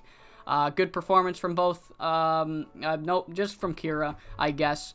And afterwards, she's cutting a promo where she's like, look, since that Extreme title match is happening next week, that means that nobody is challenging for the title at the pay-per-view. And, I feel like I've earned this shot. I feel like I've earned a shot to challenge for the CZCW Extreme Championship at the pay-per-view. And she is cut off by her own tag team partner, who was at ringside for that last match, but she's cut off by Sky Hermosa, who said, look, now that that Heartbreaker garbage is finally over with, I'd love to rid the stench, metaphorically and physically, of that man. And, I don't feel like that I've done worse than you. I feel like I've earned this more than you. I feel like if anybody should be getting that Extreme Championship, Kira, I love you, but it should be me. And Sean McFly, he comes out and he's like, look, I agree with both of you. Honest to God, I think both of you have what it takes to be the Extreme Champion. However, only one of you's going to that pay-per-view. So next week, Kira Lee, Sky Hermosa, I keep doing that. Kira Lee, Sky Hermosa, one-on-one in an Extreme match to see who will take on the winner of Hugh Dayask and Carlos Barrera at the pay-per-view. So we got 4 matches set for next week. Up next, we get an angle. Luis is off screen, as it says, and we get essentially an angle from Zelquin. He's like, look. Eventually, my goal will be the Extreme Championship, but honest to God, right now, I don't fucking care about that belt. All I care about right now is making sure that man that screwed me out of a chance to win the Extreme title, to make sure that Luis Montero Jr. doesn't win it. I don't care how much time and energy I need to devote into ruining this other man's career, but if you think that I'm gonna not do that, then you don't know who the fuck Zell Quinn is. Yeah, 38 rated angle for that. Our semi-main is gonna be a 52 because the creative finish fucking blew. Fun match between the second coming of Fox Mask and American Flash. Match goes 14-27 because I kind of want to get Fox Mask 2 a little over, and by having him do lengthy matches, it's kind of telling the fans, like, hey, this guy's a little better than all these other rookies, you know? But yeah, match gets a 52. American Flash goes over with the high-velocity senton, and afterwards, he essentially kind of echoes what he did last week to open the show, where he's like, I don't let losses deject me, I don't dwell on them, and I'm going to be a man of my word. I'll go to the back of the line. I'm not going to take the fight directly to Frankie Boy anymore. I'm going to go to the back of the line, re-earn my way to that Coastal Zone championship, but I'm not letting that loss weigh me down. I'm not dejected. I'm not angry. I'm making sure that I'll earn my stripes once again. So 48 rated promo for American Flash. And then right before our main event, we have another face-off between Going Coastal and the SoCal Savages. Essentially just similar to what they did on the last show, where SoCal Savages are like, we want to establish ourselves as a tag team in CZCW, and Going Coastal are like, you know what, honestly, nobody's earned a championship match anytime soon. So Frankie, Johnny, you two are on. Main event of CZCW Uprising, Going Coastal, SoCal Savages. But I gotta warn you, Savages, something.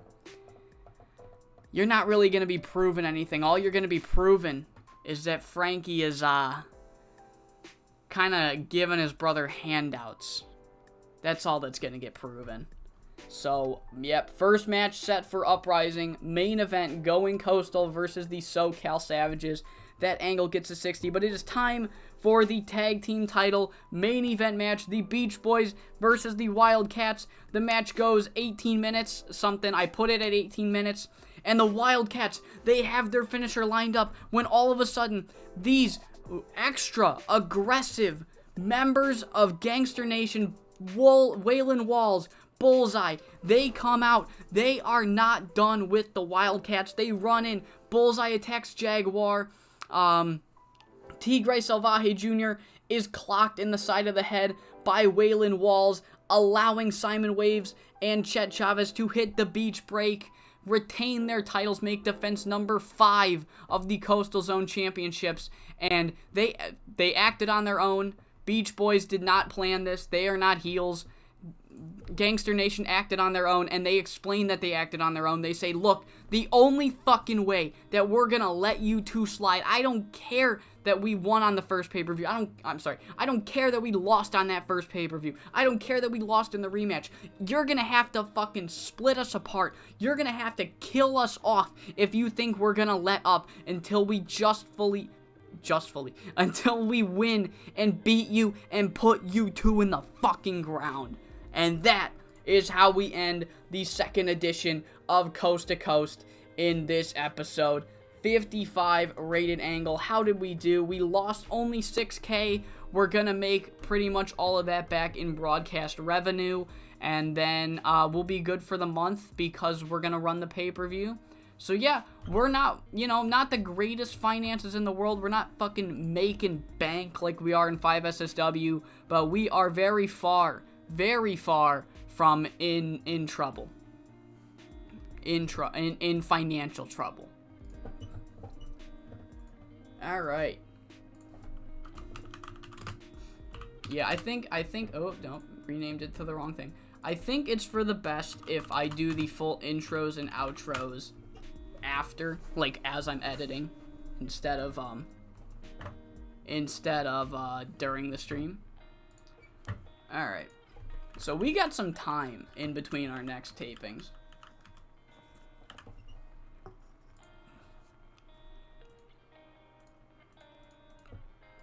Alright, how much money are we looking at? Yeah, we're fine.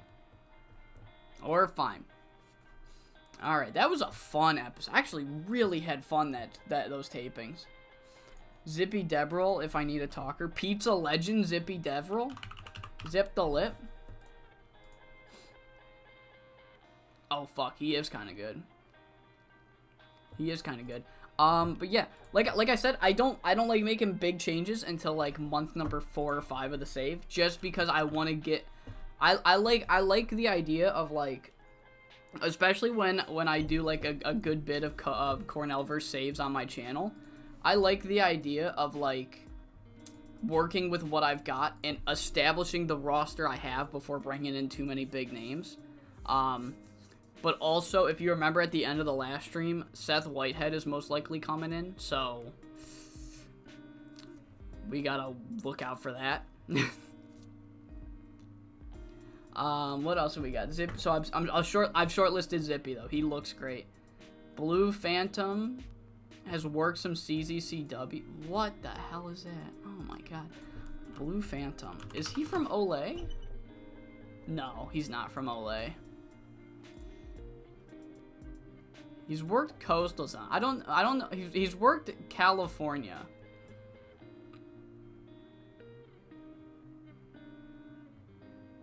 I don't know if he's actually worked. CZ. Oh, this is Blue Dragon. What are the odds? What are the odds of Californian though? In my defense, what are the odds of a Californian? All right, sorry, Blue Phantom. Yeah, maybe. Yeah, I know. Let the delay kick in. I realized it. I'm sorry. Blue Phantom, also pretty good. Yeah, he's going to the shortlist too. But yeah, Seth Whitehead's coming in. Oh, that sucks. Oh, fuck, that really sucks. Oh, I did not realize that. Fuck, another 26 days? Oh, fuck. Oh, no. I had him booked for the pay-per-view.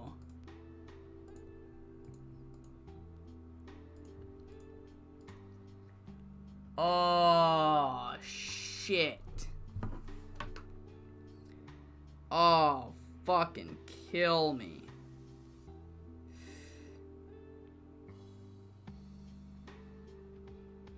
Alright. Oh, man.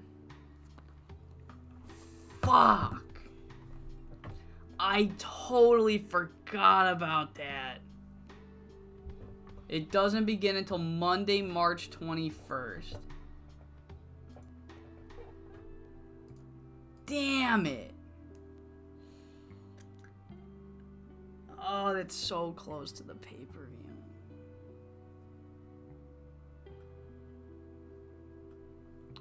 Fucking kill me.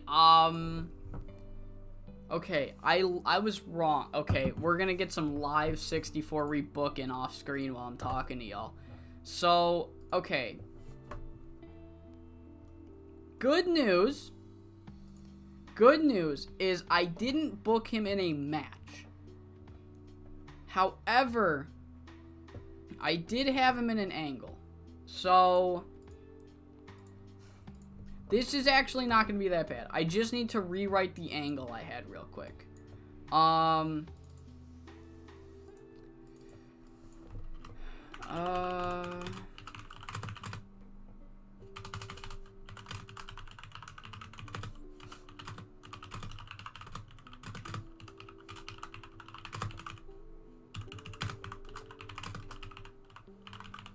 But he'll be available.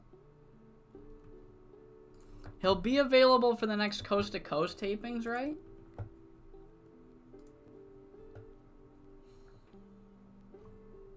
I think so. Okay. We're good. Alright, that wasn't bad. I originally did have him scheduled in a pay-per-view match, and then I realized, like, fuck, I don't even have him yet. Okay, that's good. I'm so happy that I fucking played it safe. Oh my god. Is he? Holy fuck, is he? I'll take him too. No, alright. Alright.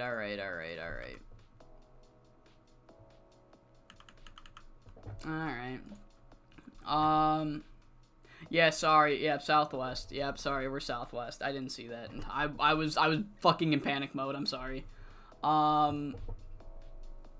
TCW tend to let Duke Freeman and Elliot Thomas go. I don't know about Elliot Thomas, but I definitely would like Duke Freeman. Well, I've missed. Oh, I'm sorry. I've missed a lot. Every time the word Uprising is mentioned, I think about the tag team. It gets confusing. It will actually. Our pay-per-view is going to be co-promoted by Selena and Talia, if that makes any sense. They're promoting it, they're just not going to be here. Alright. I'm already down soda number 1. I brought in extra soda so I didn't have to leave mid-stream again. My throat gets tired out really quickly.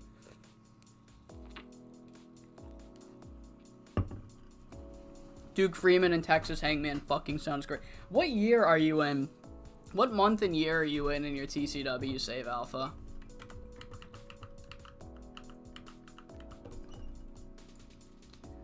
Alright. I mean, but Seth Whitehead's gonna be a major star, right? Probably. Actually, maybe just a well-known. What's American Flash at? American Flash is at a 48. Kill me. Ugh. January 2023. Okay, so you've gone a fully... Damn, you pushed Texas Hangman fast. I slow burn. I tend to slow burn. They're in a stable with Bradley Blaze and Dave Diamond is the stud stable. That's clean. I like that. I do like that, actually. The Duke Freeman, Texas Hangman, Bradley Blaze, and Dave Diamond. I like that. I always struggle to fucking book Dazzling Dave because I just, there's nothing there for me. Dazzling Dave's one of those guys I just don't like. I don't know. Dazzling Dave will frequently in, cool. Dazzling Dave will frequently get stuck in a tag team with Giant Tana during saves in TEW 2020. That happened quite a few times. He didn't lose the title, did he? No. Okay.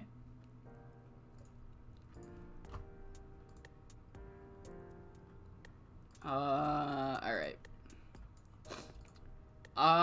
Let's see. Actually, I am also curious. I will pull up the forums on my other monitor while we're simming.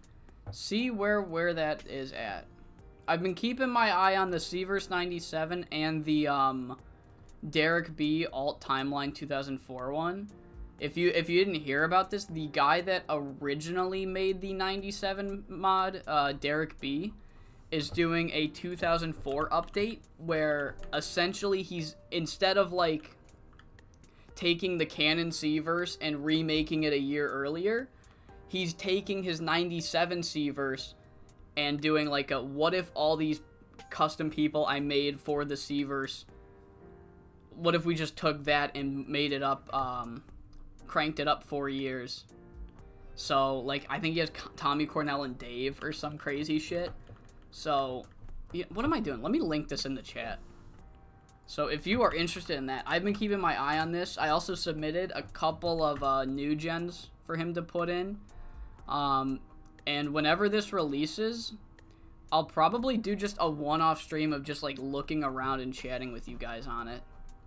if anyone would be interested in that. But yeah, I've been keeping my eye on that one for sure. Alright, I got 8 days. Red, white, and blue. Oh, an 88. Holy fuck, what happened? Damn, that's a good match. They're pushing Casey. Let's fucking get it. Casey, oh no, Nikki got a 100. That's depressing. That's depressing. Alright, where's this? Who's doing the 97 mod right now? Who's doing that this year? 92, Thunderverse. Historian. Oh, I trust Historian too. Historian's also really good.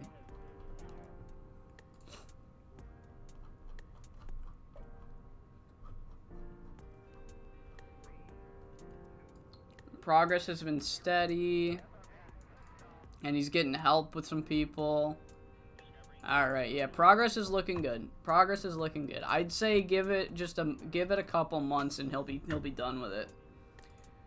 Growth of TCW. No, we don't like to see that. How do you not main event with Aaron Andrews and whatever? Whatever. Not an alpha save. He would never fuck that up. He would never fuck that up. Alright. 7 more days till the next 2 coast to coast. I do need to double check. I'm only doing 2, right? Monday, and then, yeah, Uprising. Alright, cool. We only got two more coast to coast episodes before the pay-per-view.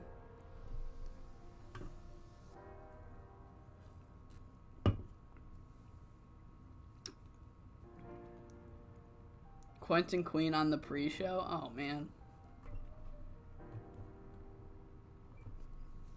I don't know if anyone was there, but during an old... Oh, make save point. Save point. Don't do anything. You'll forget 64. Do not do anything until you make that save point. 64 underscore CZCW underscore 2022.03. Boom. Yeah, I don't know if any of you in the chat right now were here during a 5SSW stream I had a couple weeks ago where I was saying that I was having fucking bad panic attacks all the time.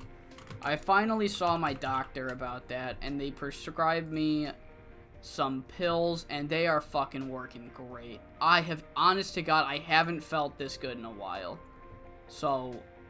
shout out to my doctors. Shout out to the doctors that aren't looking at my back right now. Those guys are fucking with me. And our attendances are going to be boosted. Let's fucking get it. Quentin Queen on the pre-show. Is Quentin Queen good yet? Oh, he's fucking great. Oh my god. Hell yeah. T-Bone as the... So, okay, did they... I don't know if it's a good idea to look at it. So they kick out Wolf Hawkins? Did T-Bone kick out Wolf Hawkins in your save? If so, fucking baller.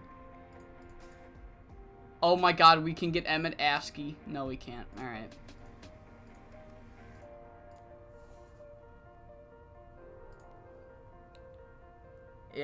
Yep. No, I was like, look, I think it would be a fun challenge.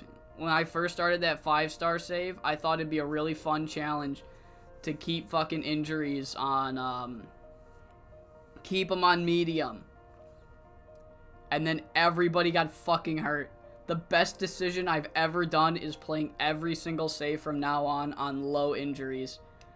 It is not something to be shamed. It is not something to be shamed about. Flint Slater sucks. I can see it. I see potential in him, though. Here's the thing. Here's the thing I like about Flint Slater. I haven't really gotten to use him yet, but the fact that he's a young lion and he's really over, he might get really good really fast, and then you have a star already. You know what I mean? Yeah, injuries on low is just the move. It's look at that. Look at how good he's getting. Flint Slater sucks, but, like, he'll get good, you know? And that it's literally Sheamus. He's literally Sheamus. They've pushed him out the gate, and he's not good, but, like, eventually he's gonna get really fucking good.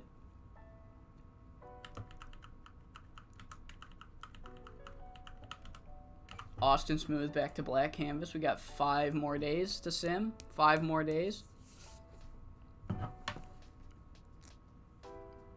Yeah, thank you for fucking emailing me. What do you mean, thank you for shopping with Google? What the fuck did I buy? Alright, hold up. Time to investigate. Did someone steal my fucking... What did I buy? I don't know if I bought anything. It just says, thank you for shopping with Google? What the fuck? I don't like that. I don't like that. I'm gonna have to check my fucking purchases. I'm gonna have to check my fucking purchases. No! Oh no! Doc Hammond's gone. Whatever are we gonna do? Oh man. No, I'm just fucking kidding. That's not happening. Get the fuck out of here. No, no, no, no. We are not bringing him in. Yet. I'm shortlisting him. But no. No. No. Fucking no. I'll put him in the thumbnail of this stream if I remember. How about that?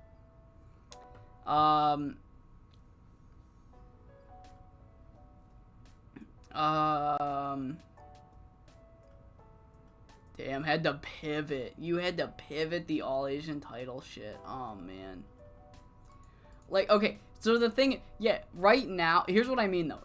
Right now, you're not going to be able to get him to get good ratings, but what I mean is, like, if you just, like, you use him decently well, keep him in the mid-card, put him in a tag team, and, like, in 2 years' time, as long as you don't have him lose a lot, you're going to have a pretty decent guy that's really over. I think that's great. I think that's great.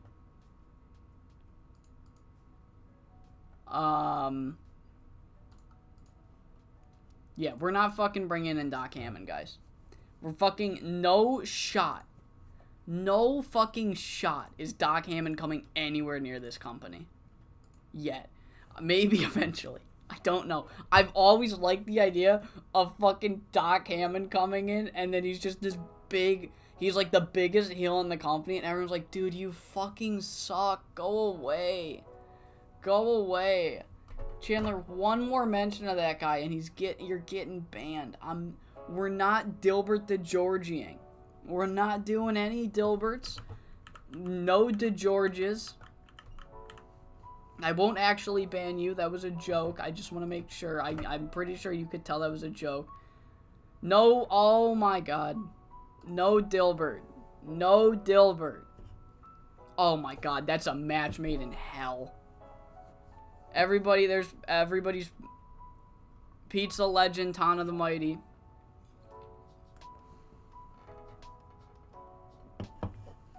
Pizza legend, Tana the Mighty, guys.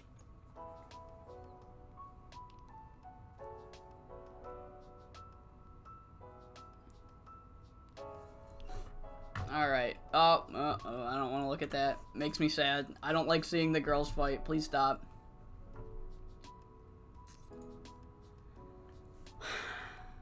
What?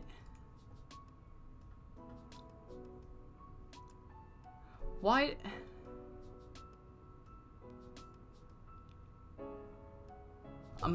Sorry, I'm polishing my glasses because I have my glasses on. They must be like dirty because I'm looking at this card and it looked like they put Fuyuko Higa and Miwako Katsukawa in the mid card. They did. I mean, good match, but like, what the fuck are you? First off, what?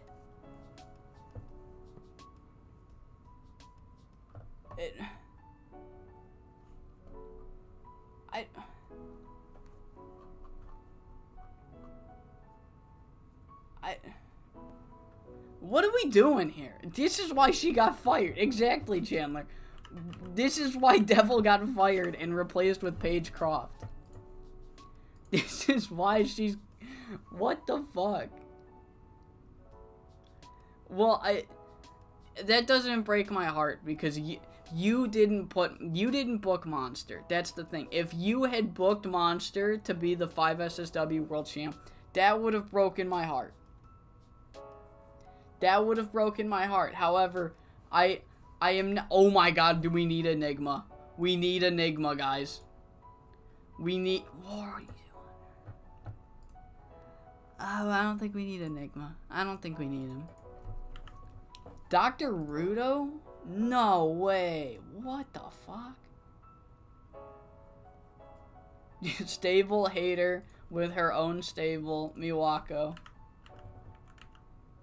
Mark Dubois? I would like Mark Dubois. I can't have Mark Dubois.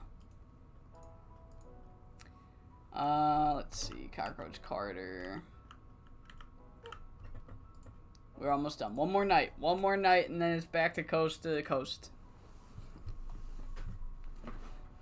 She really hated stables until she just made one. She's like, fuck, what am I doing? What was I doing? Man, I just wasted so much time getting my ass kicked.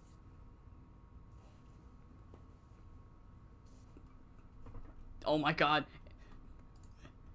And SW, dude, both of them at the same time? Oh, fuck, this could actually... How much do they want? They want too much money.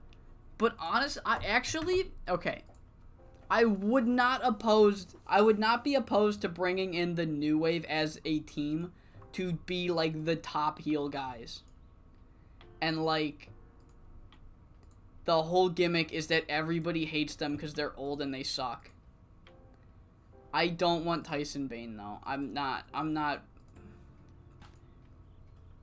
This is not a Tyson Bane positivity stream.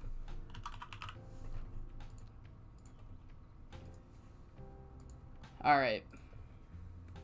No one gets the night off. Fuck you.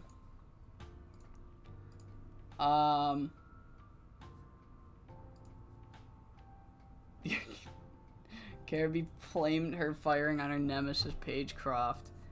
Alright, so we've got a decent angle to work with. We have full 250. I think if we can get 2 creative... Okay, good. Finish. Safe bet. AUG 20.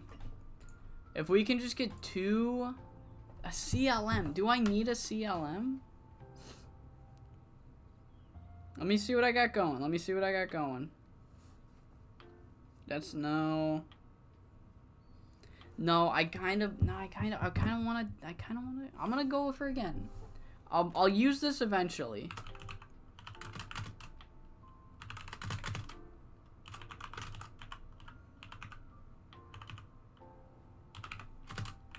Was this April 29? Done. I'm going to go for it again. Fucking, it's American Flash. Damn. Alright, I kind of got fucked here. Ah, man.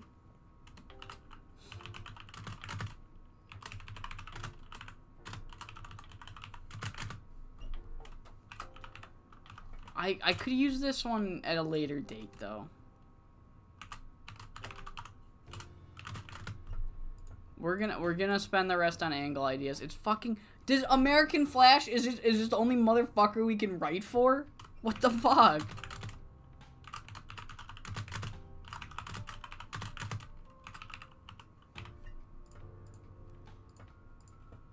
Okay, thank you.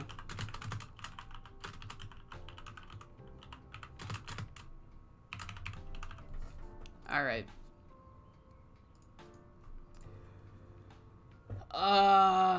Do I have... Could I actually just... No, I don't know. I don't think I have anybody for you. I actually don't have a spot for him. Sorry.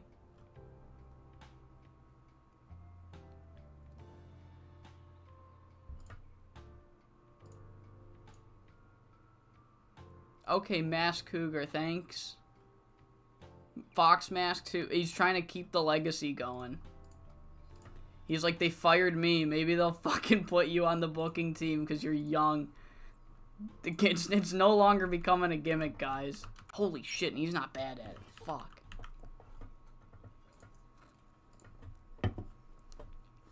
Is Alexa Bliss doing shoot anime dubbing? What? Yeah, who is American Flash's pet project? Insane Machine. And they don't like Hallie. Oh, wow. Yeah, Vibera and Nemesis are the only ones that... I don't know. Actually, no. Who was in TCW at the time?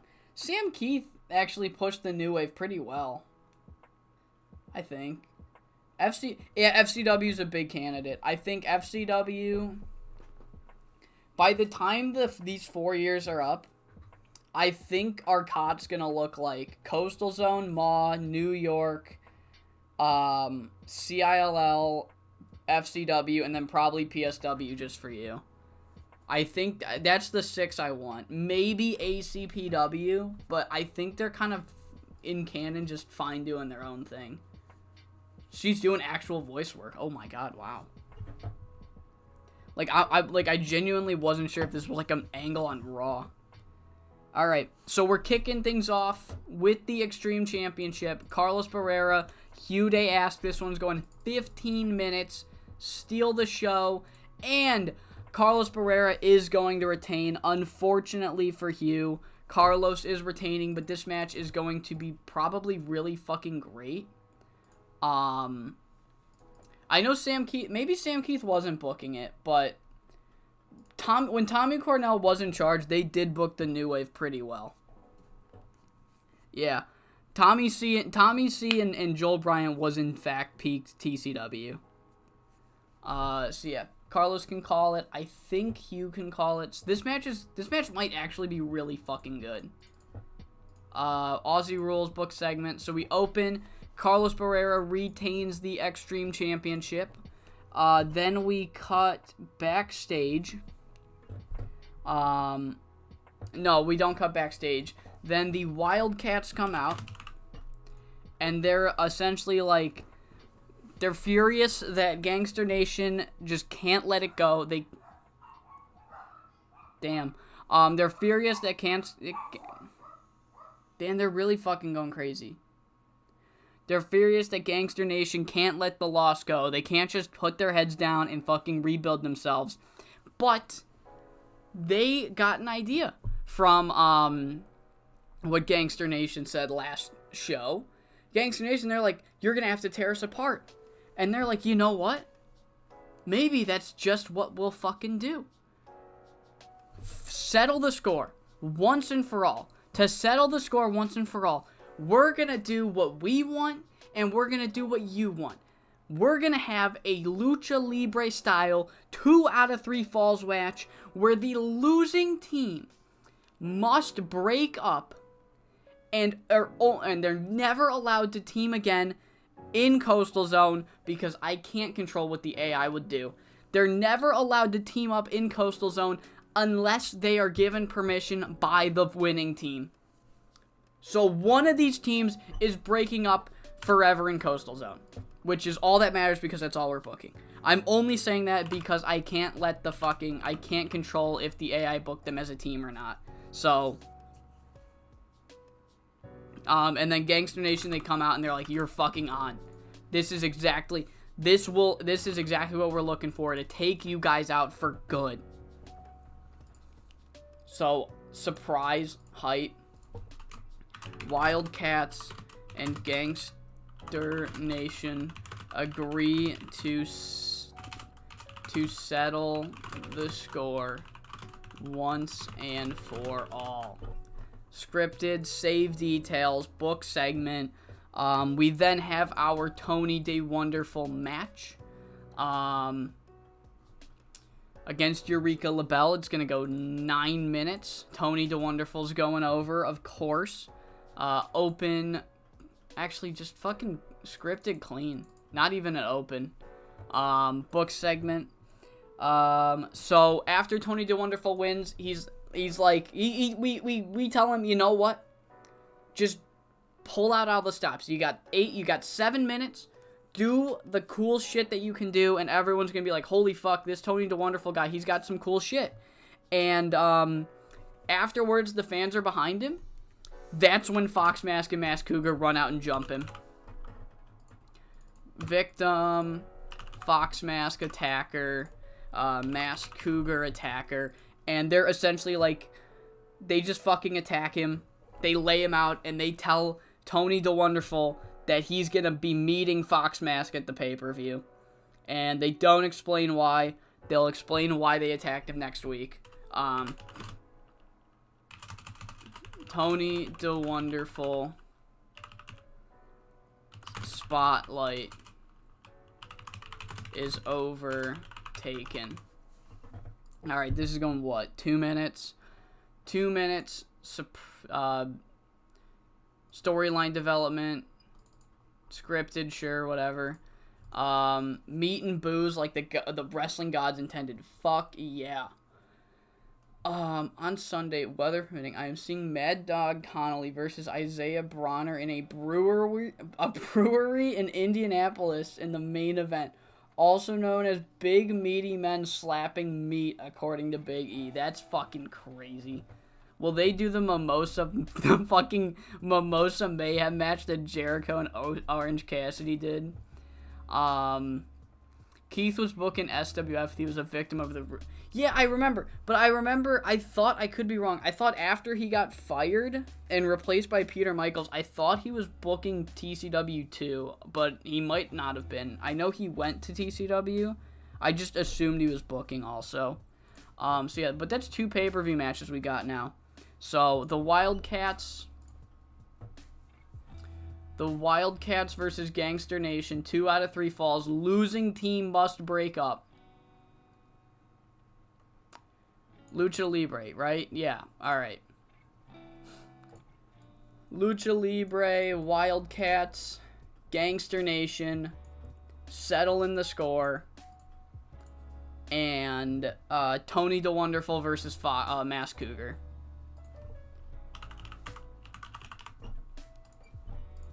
Mask Cougar and Fox Mask are trying to take out the future of Coastal Zone because they feel like they're being erased.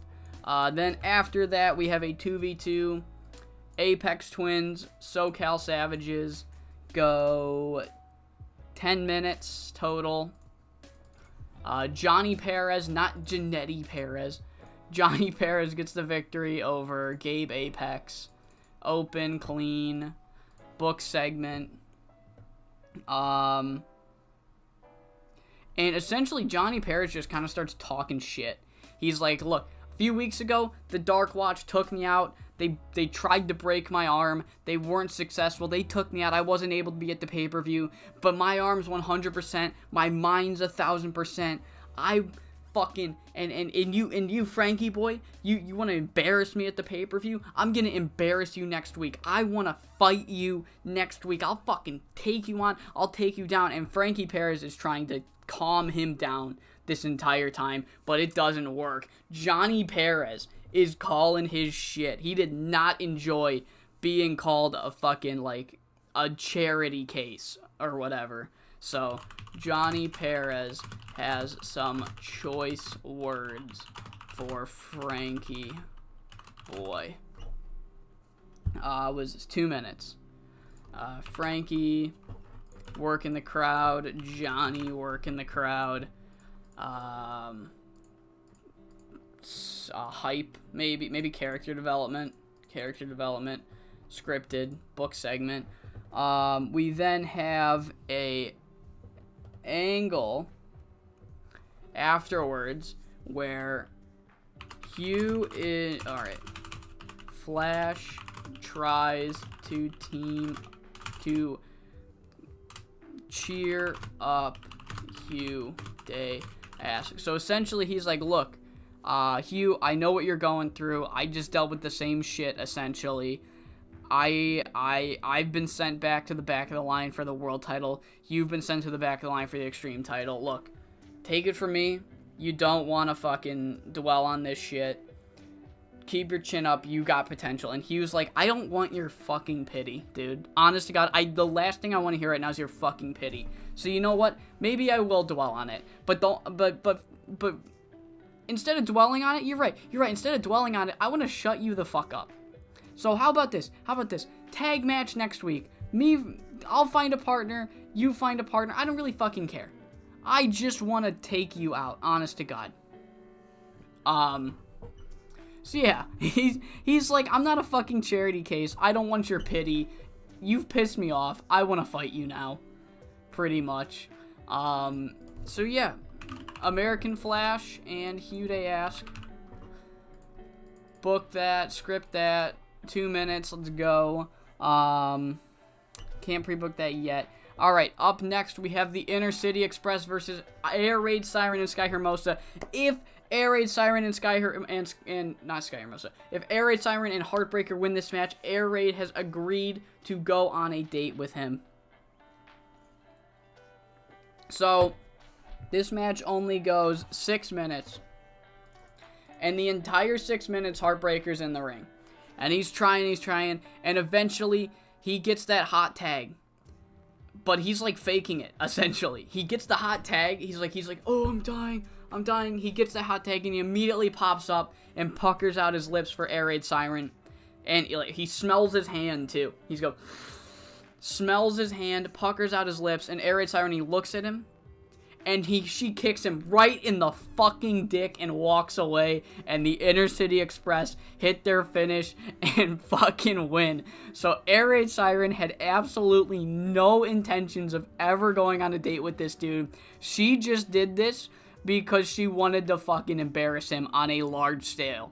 So, different girls have different responses to creepos. And Air Raid Sirens was to embarrass him as much as she could. So... yeah, Ice win this match. Malik Cash can pin Heartbreaker. Air Raid Siren fucks on him so unbelievably hard. Open clean.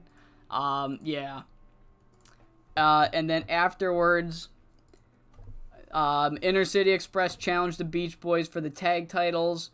Thunderstruck come out and they're like, no, we want a chance at these tag titles. Now that the division has been broken wide open. And the Beach Boys, they come out and they're like, look, Ice, we're going to be honest with you, that win wasn't very impressive. But we would be more than happy to take on whichever of you two teams can beat the other. So, ICE won the tag titles. Thunderstruck wanna strike while the doors open. Beach Boys set it up. So Malik Cash working the crowd. Jay Becker working the crowd. Chet Chop. This is just going to be one of those promos that you know is going to be bad, and there's nothing you can do about it. Sorry. I think it's Amy St. James and has a positive opinion on Heartbreaker. Fuck, maybe I do run the angle. Oldest chick in the book, agree to a tag match to get your dick kicked in. Air Raid Siren and Ellie. Oh, this is going to be a bad promo. 2 minutes. Tease. This is 2 minutes, right? Yeah, 2 minutes, tease, save details, book segment. Then we have a promo by Luis, and he is like, look, Zell, you can run all you want, but I've talked to Sean McFly, and we're going to have an extreme match at the pay-per-view, me versus you. Failure for you to show up will result in an immediate termination, so you can run all you want, but at the end of the day, I'm going to get exactly what I want. Heartbreaker should be thankful. Oh, God, don't spin this that way. Don't. No, this is not what he wants. That's not what he wants. I promise. Backstage interview, pre-taped. Sirius is fine. Luis working the crowd. Motherfucking, who else is here? It's Zell. Zell's off screen. Luis tells Zell he can run, but not forever. I was gonna say but can't hide, but that's not the point. Maybe it is the point. Maybe that would have been fine, but I like mine better. So extreme match. Let's do it. What do we got? What do we want to run with? Hardcore. I think Wrestle World will be fine. We don't need to worry about Wrestle World doing that, right? Yeah, honestly, let's go fucking hardcore match. Zell Quinn, Luis Jr. Failure to show up will result in an immediate termination. So then we got our semi-mains, going to be a fun Going Coastal match. Going Coastal will defeat the team of Miguel Rivera and Onslaught. So Cali Love Machine and Frankie Boy. What do we got? It's a 12-minute match. Do we have any creative finishes for this one? Near certainty for CLM. I don't want to waste it on that. Let's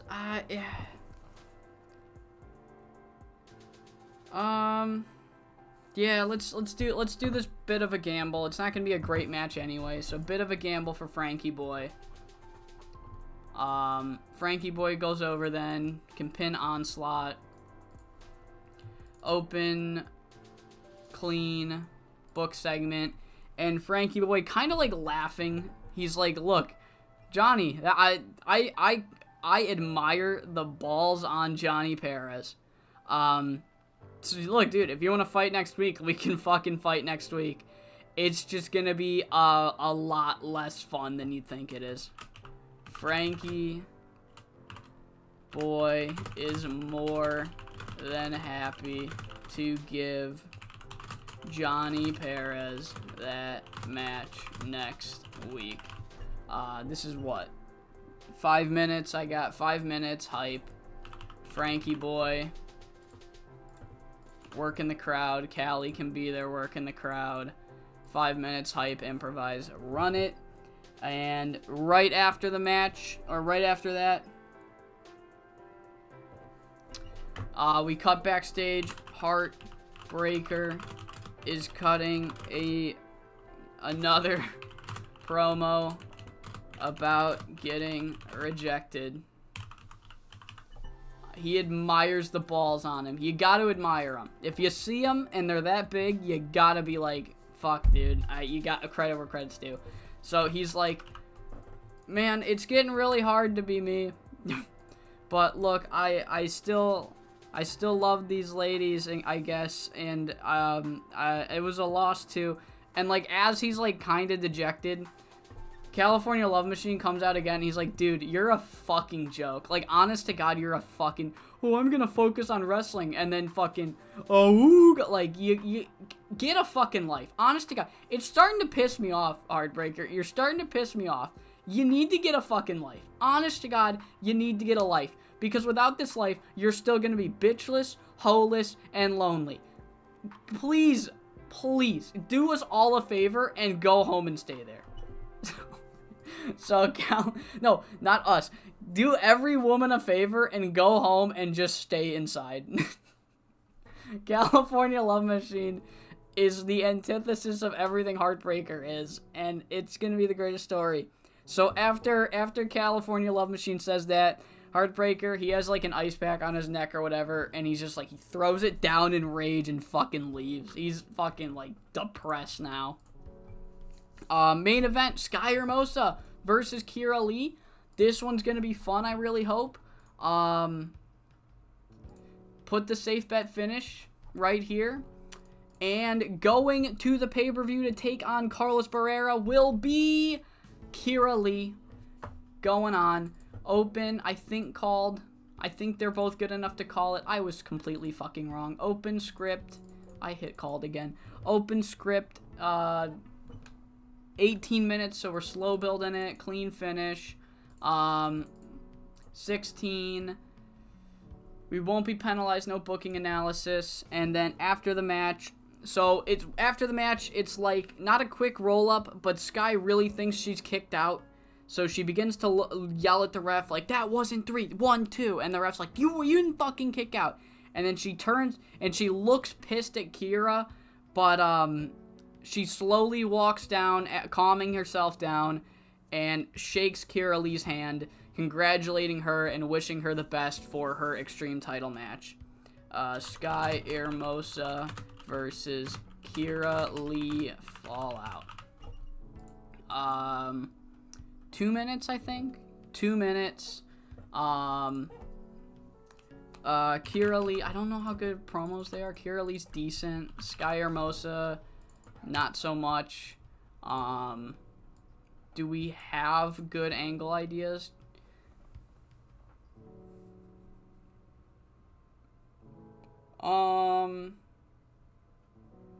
Let's go for it. I mean, why not?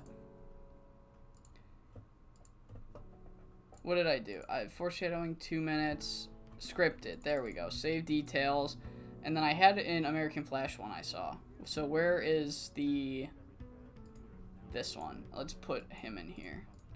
Alright, what else do we got? I'll save the other near certainty. I'll save the near certainty of the pay-per-view. American Flash wasn't booked tonight.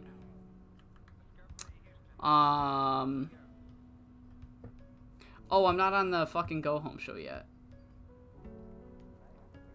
Safe bet finish. What do we got? Frankie boy?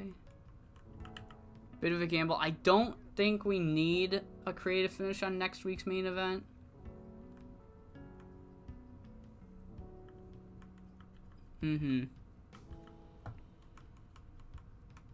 Yeah, I think we're good.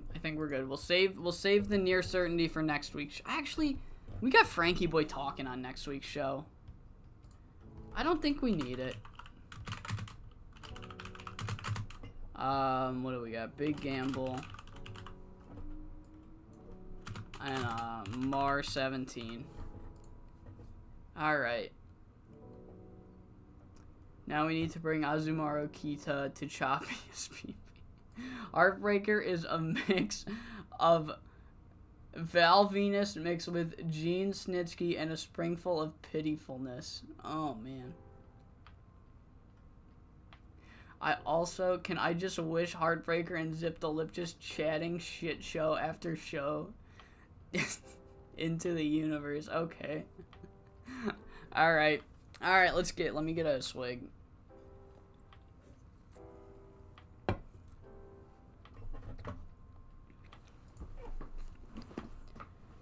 Alright, big show pre-booked for Coast to Coast number 8. As we've got,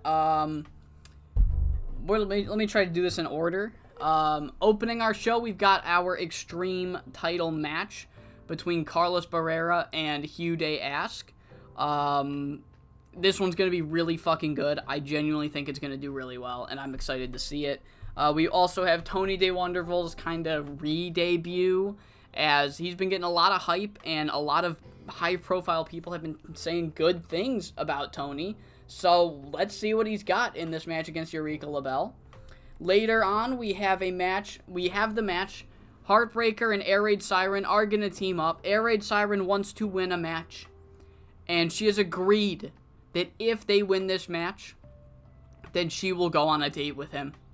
But in their way is the Inner City Express, who do not fucking care and will not show any remorse against these two competitors. And then our main event tonight, Sky Hermosa and Kira Lee, winners will go to the pay-per-view to face the winner of Carlos Barrera and Hugh Day Ask.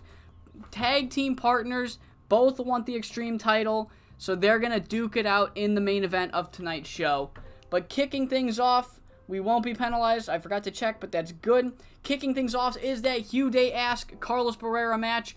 Fuck me, is Carlos Barrera a star now? God damn, already. Oh, brutal. Okay. Oh, brutal. Alright. So this could have been a really good match if it went 20 minutes, I guess. But, yeah, it had great wrestling as expected. Carlos Barrera defeats Huday Ask to retain the Extreme title. It was one hell of a fight. It was a very close battle between these two. But in the end, Carlos Barrera does retain the belt. 61 from Carlos, 54 from Hugh. Great match. I loved this. This was a great opener. And afterwards, the Wildcats come out. And they are fucking furious. They had their tag titles, it could have been their 5th or 6th reign with the tag belts or something crazy. They are pissed that they lost, and more importantly, they're pissed that Gangster Nation hold a grudge like a motherfucker. And they just can't get over the fact that they've lost twice. But, they did some thinking. They listened to the promo that Gangster Nation cut while they were laid out. And it gave them an idea. Gangster Nation said the only way that they're going to stop fighting them is if they break them up. And that's exactly what they want to do. To settle the score once and for all, the Wildcats want to add an element of their own and take the element from Gangster Nation, the best of both worlds. So at the pay-per-view, they're challenging Gangster Nation to a 2 out of 3 Lucha Libre style 2 out of 3 falls match where the losing team must break up forever. They're never allowed to team in Coastal Zone ever again unless the winning team agree to reunite them, agree to allow a reuniting of that team. So I did say in Coastal Zone because I can't prevent the AI from doing anything, so they're not allowed to team in Coastal Zone, whatever, you know what I mean. For our purposes, they'll never be able to team again. And Gangster Nation, they come out and they say they fucking love the idea. They can't wait to win 2 falls in a row, embarrass these two at their own game, and end the Wildcats forever for fucking with their plans in 2022. 248 rated segment to kick things off. And then up next we have the re-debut of Tony Day Wonderful, and essentially it's 7 minutes, but we tell Tony, like, hey, if you have any fun spots to do them now. The goal of this match is to have Tony Day Wonderful essentially, like, go viral, do some cool shit, do whatever he can, impress the fans, actually show them why we were hyping him up as the future of this company, and that's what we're going with. He does a couple cool spots, he gets the crowd going, the crowd love him, and the commentators are like, this kid's fucking special, just wait until he starts really developing, getting really good, putting people away quicker, just imagine what he can do, and then eventually he is jumped by Fox Mask and Mask Cougar, and they beat him down and lay him out, and while he's on the ground, Fox Mask's holding his head up by his hair, and Mask Cougar says, if you think you're so fucking good, then meet me at the pay-per-view. If you're the future of this company, you should have no problem beating an old relic like me, right? And then Fox Mask throws his face down into the mat, and they leave. And it is made official for the pay-per-view, Masked Cougar versus Tony the Future Day Wonderful at Uprising 2022. 41 rated segment. And we have a fun match between the Apex Twins and the SoCal Savages. It goes 7 minutes, 58 seconds, and Johnny Perez, the man that was called a charity case by Frankie Boy Fernandez in the last episode, called a carry job. He gets the pinfall victory over Gabe Apex with the Coastal Collider, and Johnny Perez has some words to say about Frankie Boy Fernandez, as he's like, look, ever since the Dark Watch tried to take out my arm, and they took it out for good, they didn't break it, they didn't fracture it, but they bruised it real bad to the point where I had to be in the hospital for weeks, and I had to miss the pay-per-view last time. However, it's at 100%, and my brain is at 200%. The rest of my body is ready to go, and I'm fucking pissed that someone like Frankie Boy is so arrogant that he can't see that I'm not a charity case. I'm not just here because Frankie Perez wants to team with his brother. I'm here because I fucking earned it. If Frankie Boy thinks that he's better than me, how about Frankie Boy comes out and fucking beats me? Because he can't. He actually can't. He could never do it. And Frankie Perez is trying to calm him down, and it's not working. Johnny Perez is furious. And Frankie Perez has to take the mic away from him. He's like, look, you've proved your point. Let's go. And yeah, Frankie Perez kind of wanted this to be like a peaceful feud. You know, just two teams trying to prove that they're better than the other. No hate, no animosity, but man, Frankie Boy Fernandez really struck a nerve on Johnny Perez during the last episode. So next segment, we have American Flash. He's backstage. He sees Hyundai. He saw what happened.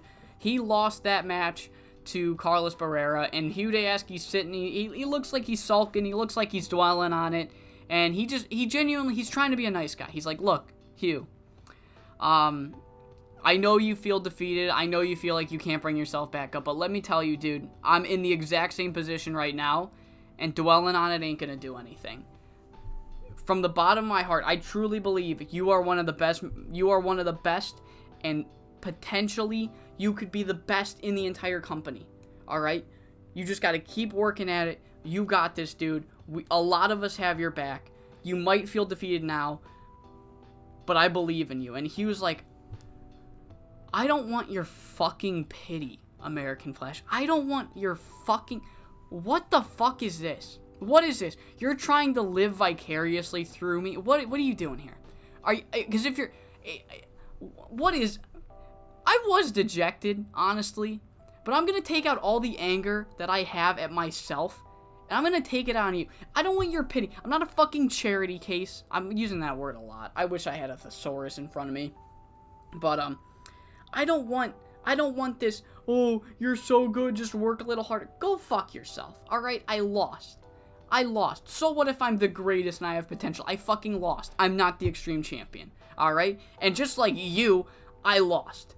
And how about this? You want me to not dwell on it? How about next week? Find a tag partner. I'll find a tag partner. I want to fucking take all this anger out I have on myself and direct it right towards you, American Flash. Go fuck yourself. And he walks away. So, Hyundai did not enjoy that very much. He very much did not, care for what American Flash had to say there. Up next, Malik Cash blows out his eardrum. Breaks, sustains, blows out, whatever.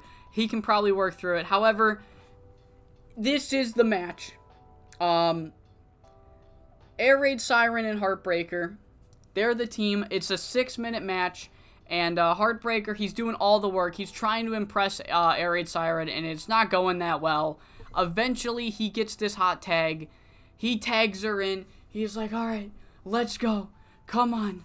Get me this date. Let's get you this win. And he's standing there, and he's cheering her on while he's still in the ring. And Air Raid Siren, she comes in. She looks like she's about to go and fight for a second, and then she just stops. She turns and kicks Heartbreaker right in the fucking dick.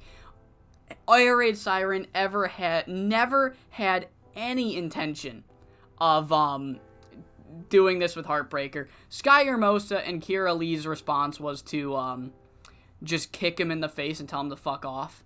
Air Raid Siren really wanted to fuck with him. That is the whole goal with this, was just to get his hopes up to tear him down. So Heartbreaker is kicked in the balls. The Inner City Express hit the rocket launcher. Malik Cash pins him, gets the victory in 5:45. Match gets a 48. Maybe not poor Heartbreaker, but yeah, Inner City Express win. And after the match, Malik Cash and Jay Becker, they essentially call out the Beach Boys. They want the tag titles. They're like, the Beach Boys don't have some challengers going on. Both their biggest competitors are feuding with each other. Give us the tag match. And then Thunderstruck come out, and they're like, no. While this door is wide open, we want to capitalize. We want to run through it while the door is wide open. We want a title match. And essentially, the Beach Boys then come out, and they're like, look. Ice, you got the win tonight. All four of us can be honest and say it wasn't the most impressive victory. However, we're fighting champions. We got no problem facing either of you. So how about if you two wrestle next week, we'll take on the winning team at the pay-per-view. No problem. So coast to coast, #1 contenders match. Winners go to the pay-per-view. Thunderstruck, Inner City Express. Book the segment, book that. And yeah, #1 contenders match on the next show. Backstage, we cut to Luis Montero Jr., who is talking to a camera, and he says, hey, Zell Quinn's not in the building tonight. He's run away. He's not here for this show. Maybe he'll show up later. I don't know. All I know is that this motherfucker thinks that he can do stupid shit and run away and hide. And I wanted to let him know that that's the exact opposite of what he can do. Alright, Zell Quinn, you can try and fuck me over all you want. However, I talked with Sean McFly, and he said he's had enough of you as well, so he has given me a one-on-one match at the pay-per-view. Not just any one-on-one match, a hardcore match at the pay-per-view. Me versus you. And Zell, if you fail to show up, if you fail to comply, you will be immediately terminated from Coastal Zone. So run all you want, because I will see you at that pay-per-view, and you're going to get every single ounce of energy that I have, and you are going to deserve every single punch and kick and weapon and bat and fucking, I don't know, maybe I'll fucking knee you in the face and then teabag you, and you'll deserve every little bit of that. So, Luis Jr. versus Zell Quinn, set for the pay-per-view. Our semi-main tonight is Going Coastal versus the team of Miguel Rivera and Onslaught. Frankie Boy got a fucking 83. The creative finish failed, but it's not going to be the greatest match of all time. Goes 10 minutes and 9 seconds. Frankie Boy pins Onslaught with the coastliner. He was head and shoulders above everyone else, just like he always is. And then afterwards, he grabs the mic and he's like kind of laughing. He's like, dude, Kelly, did you hear that fucking promo? Did you hear that promo that Johnny cut? He was mad. I was just trying to do some fun banter, and I really got under his skin. Honest to God. Dude, I didn't mean anything by it, but look, I'll be happy to be proven wrong. You want to, how about this? Next week, coast to coast, let's do a warm-up match. Johnny, me versus you, since you're so angry. Oh, and you're going to take me out? All right, I'd love to see it. I'd love to fucking see it. Let's do that next week. So, main event next week will be Frankie Boy Fernandez versus Johnny Perez. Yeah. A lot of bad blood for Johnny Perez. Frankie Boy kind of finds it funny. So, who knows what's going to happen. 68 rated angle. And right before our main event, we get another promo from Heartbreaker. He's backstage, he's got an ice pack, and he's like, look, I was listening to American Flash, and I've been told I'm not supposed to get dejected. It's kind of hard, You try to be so nice to these women. You try to let them know up front that you think they're hot and you want to fuck them, and you'd love to just come right inside. And they don't appreciate it. And I'm just trying so hard to be a nice guy. And then California Love Machine. So let's say Heartbreaker's like getting interviewed kind of right near the entranceway. So California Love Machine just passes by him on his way back. And he's like, dude, honest to God, Heartbreaker. I don't know if I was hard enough on you at the pay-per-view. You're fucking pathetic. This is hilarious. This is honest to God, this is hilarious. You are really pathetic, dude. Look. I'm called the California Love Machine, but you don't see me coming around and being like, oh, I'm the love machine, baby. Come sleep with me. This is fucking depressing. Honest to God. Do every single woman in this planet a favor and go home and just lock yourself in your room, because the world would be a much better place without you. And then he leaves. And Heartbreaker, he looks at the camera, he looks like he's about to cry, and he just slams his ice pack on the ground and leaves. So yeah, California Love Machine is not the biggest fan of Heartbreaker. But it's time for our main event. Kira Lee versus Sky Hermosa. The California Dreams battle it out. Winner goes to the pay-per-view. And that winner will be Kira Lee. After she pins Sky Hermosa with the flying knee strike, match gets to 64. Creative finish was a success. Kira Lee did really well here. But so the finish of the match, she hits the flying knee strike. It's 1, 2, 3, and Sky Hermosa kicks out at like 3.1 or 3.2. And she's arguing with the referee afterwards. She's like, that wasn't 3. That wasn't 3. 1, 2. And the ref's like, that was 3, dude. That was 3. I don't know what you're getting mad at me about. So she's all heated. She really thought she kicked out, and then she turns right to Kira Lee, and she looks fucking pissed. She's looking right at her tag partner, and she looks pissed. and she starts to walk to her tag partner, who's across the ring by now. But each step, she gets slightly calmer and calmer. She's essentially calmed herself down, and there's no tension between the two. She offers out her handshake. The two hug it out. She wishes her tag partner the best of luck at the pay-per-view. And then, yeah, they move on. That's how we end the show. Kira Lee versus Chet Chavez at the pay-per-view for the Extreme title. This should be a really fun match, a really good match. Did I not? What did I did Chet Chavez. My bad. I'm not Chet Chavez. Carlos. Sorry, Chet. Jesus Christ. I'm not beating the racism allegations. All right. So yeah, that should be everyone that I've pre-booked so far. And also, now that the Extreme title match is set up, opening next week's show, it is announced by the commentary team that Carlos Barea will team up with Hugh Day Ask to take on Kira Lee at American Flash. Hugh told Flash to fight him, and that's going to be the match opening the show, a tag match. So yeah, finish the show. Good show, really fun show tonight. 60 rated 60 rated show. Good way to kick off this episode, and let's get into the final episode of Coast to Coast before our next pay-per-view of Uprising. Rename. Yeah, alright. Good show.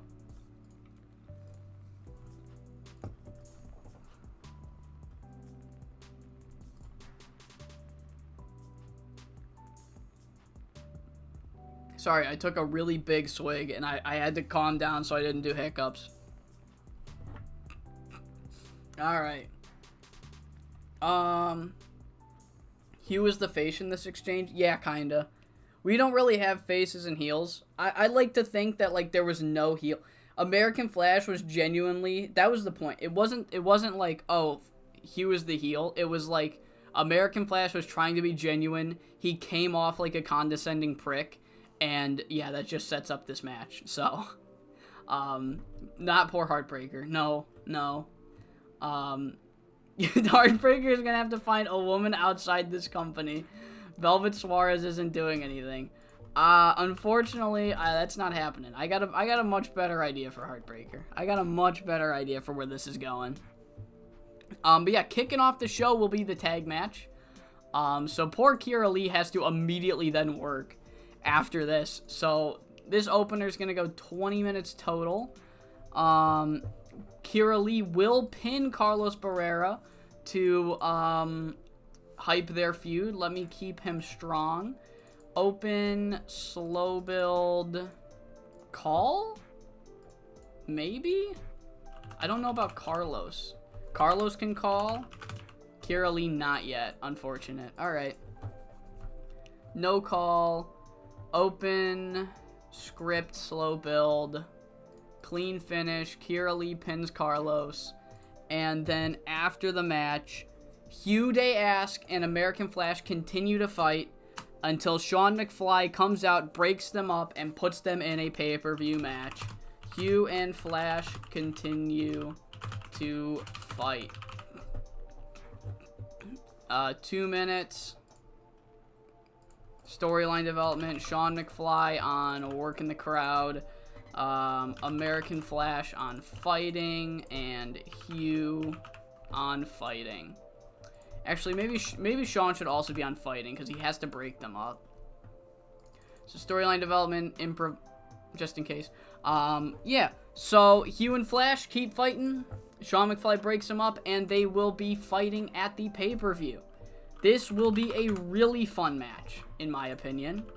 I see a huge future in this company for Hugh Day Ask if he never gets poached. So, yeah. How many pay-per-view matches? I have 7. So 1, 2, 3, 4, 5, 6. So I have one more to pre-book.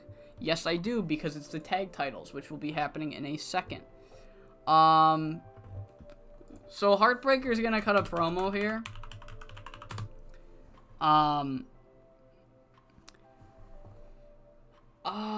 He's essentially gonna say nice guys finish last, and I don't want to elaborate. So you guys are gonna wait until the show is ran. Heartbreaker, work in the crowd, scripted, backstage, pre-taped, character development, 2 minutes, save, book segment. Then we have our number 1 contenders match. Sorry, Thunderstruck fans, but they're still not winning, as the Inner City Express will take this one in 16 minutes and earn. I'll give Jay Becker. Amy St. James can take the pin. Open, clean. This can be our steal the show. Book segment. I didn't also make this a steal the show, did I? No. All right. So yeah, Inner City Express will get the victory via a tainted finish. That's right. They're gonna cheat to win. They are going to cheat the win and pre-book the pay-per-view match. Heartbreaker, not Heartbreaker. Why the fuck did I even say that? Why would I even say Heartbreaker? I didn't. Why is that man on my mind? Beach Boys vs. Ice is gonna be a really fun one. Alright. So yeah, essentially they cheat to win, and then the Beach Boys come out to help Thunderstruck up to their feet as the Inner City Express leave. And the Inner City Express, they do that thing where they're like pointing at their brain like, we outsmarted them, and it's essentially like implying like, we're gonna cheat at the pay-per-view. We're gonna try to cheat to win at the pay-per-view. Beach Boys save Thunderstruck. Dude, he's so over. I literally, he's all he is on my mind. It's crazy. Beach Boys save Thunderstruck, but Ice,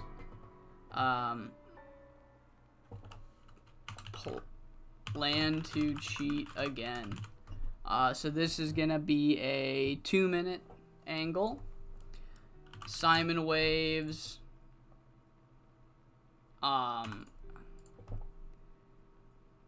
Chet Chavez will try attacker. Can they cut a promo? Kind of. No, let's not do. Okay, maybe. Let's see. What do I want to do? 2 minutes in the ring. Saving the day, maybe. Maybe this is what we'll do. Malik Cash, Jay Becker, Amy St. James, Ellie DeGrazia,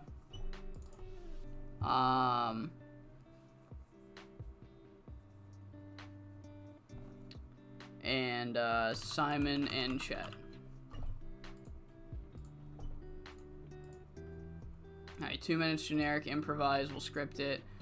Is that too much? They are being used too much on the show. So let's add 2 minutes to this and remove 2 minutes from this. Is that good?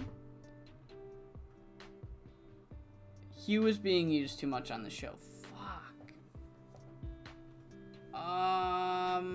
That's fine. I mean, let's be honest, guys. Is using Hugh Day Ask too much on a show a problem? Yeah, that's just how it's gonna have to be. So then we have a Sky Hermosa interview. She will not be at ringside for the Extreme title match, but she still wishes. Whatever. She won't be at ringside, but she still wishes Kira Lee good luck or whatever. So Sky Hermosa, working the crowd, 2 minutes, backstage interview, pre-taped, foreshadowing, I guess, scripted. 2 minutes, sounds about right, yep. We're gonna have... I guess I could add 2 minutes to that. I don't know. We'll see. Up next is a 3-way between... So, it turns out, Zell Quinn did eventually show up. It's going to be the Wildcats and Luis Jr. versus Gangster Nation and Zell Quinn. Preview match for the 2 out of 3 falls and the Luis Zell hardcore match. Gonna go 17 minutes. Let's go 18. 19? No, 18.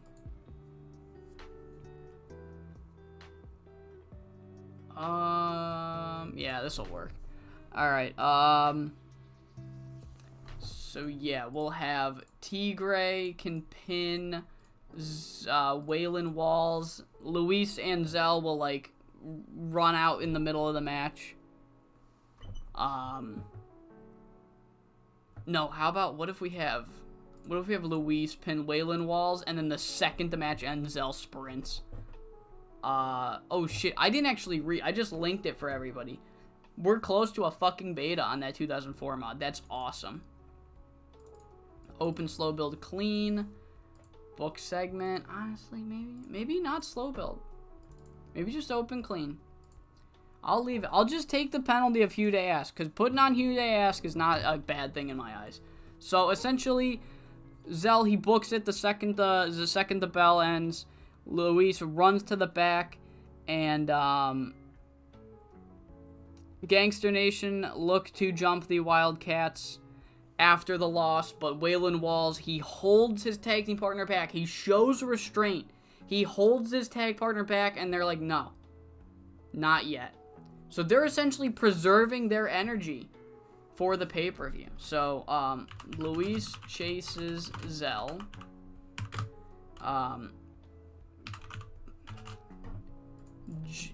G and hold back. So that's the angle. 3 minutes. Luis on fighting. Zell on fighting. Tigray on working. El Jaguar on working. Bullseye on working. Waylon on working. Fighting. Whatever. Fucking goddamn it. Working the crowd. Alright. 3 minutes. Surprise, because everyone's like, oh, they didn't jump them.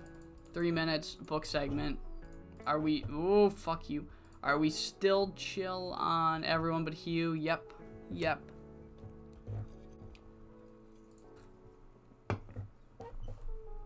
Alright. Fox Mask and Masked Cougar explain themselves. So essentially they're like, look, so we talk all this shit. We're like, we're being erased. We're trying to be pushed to the side. Masked Cougar still got shit left in the tank. And he's trying to be cast away for the new crop of talent that could never hold a candle to a guy like him. And then Sean McFly and Cliff Anderson, immediately after we get our airtime and talk promos, immediately after, every time, they promote Tony Day Wonderful. Oh, look at how great this Tony got. You think that's a coincidence? Do you guys really think that's a coincidence? So no, it's not a fucking coincidence. So Tony, honest to God, sorry kid, we've got nothing personally against you. But we're gonna fucking, we're gonna make an example out of you at the pay-per-view. And it's not gonna be pretty. So Tony, even though we've got nothing against you, we're gonna be using you to send a message to whoever's in charge of Coastal Zone. Sean, Cliff, Guru, we don't care. All of them are gonna look at you and realize they're fucked. So yeah. 3 minutes. Fox Mask. Masked Cougar. Working the crowd. Scripted. Pre-taped. Serious. Backstage. Yes. Alright, 3 minutes.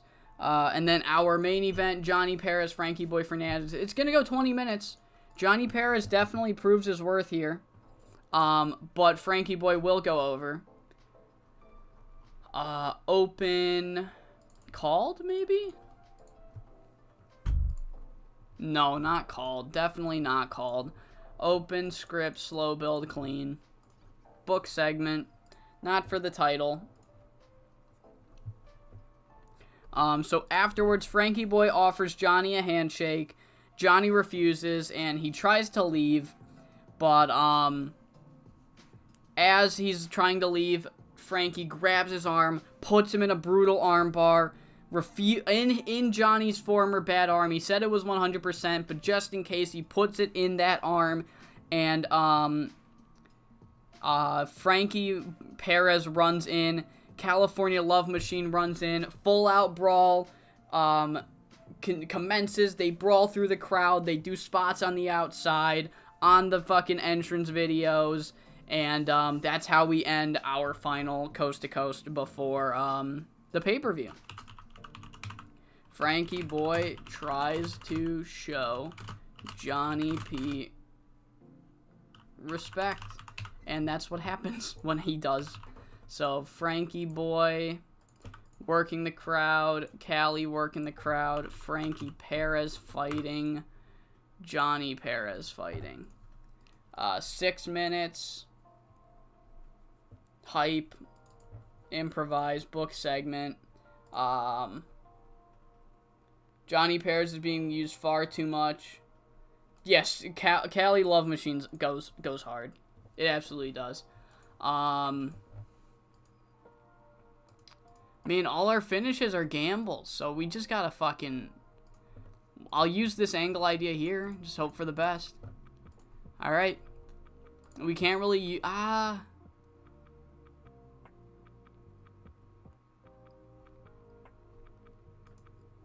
Yeah, we can't do much here.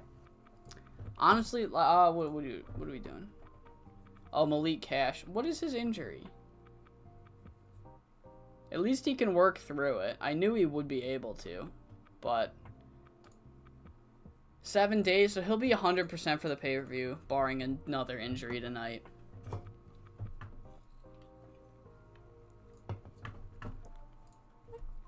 Alright, we are back for our final edition of Coast to Coast on tonight's episode.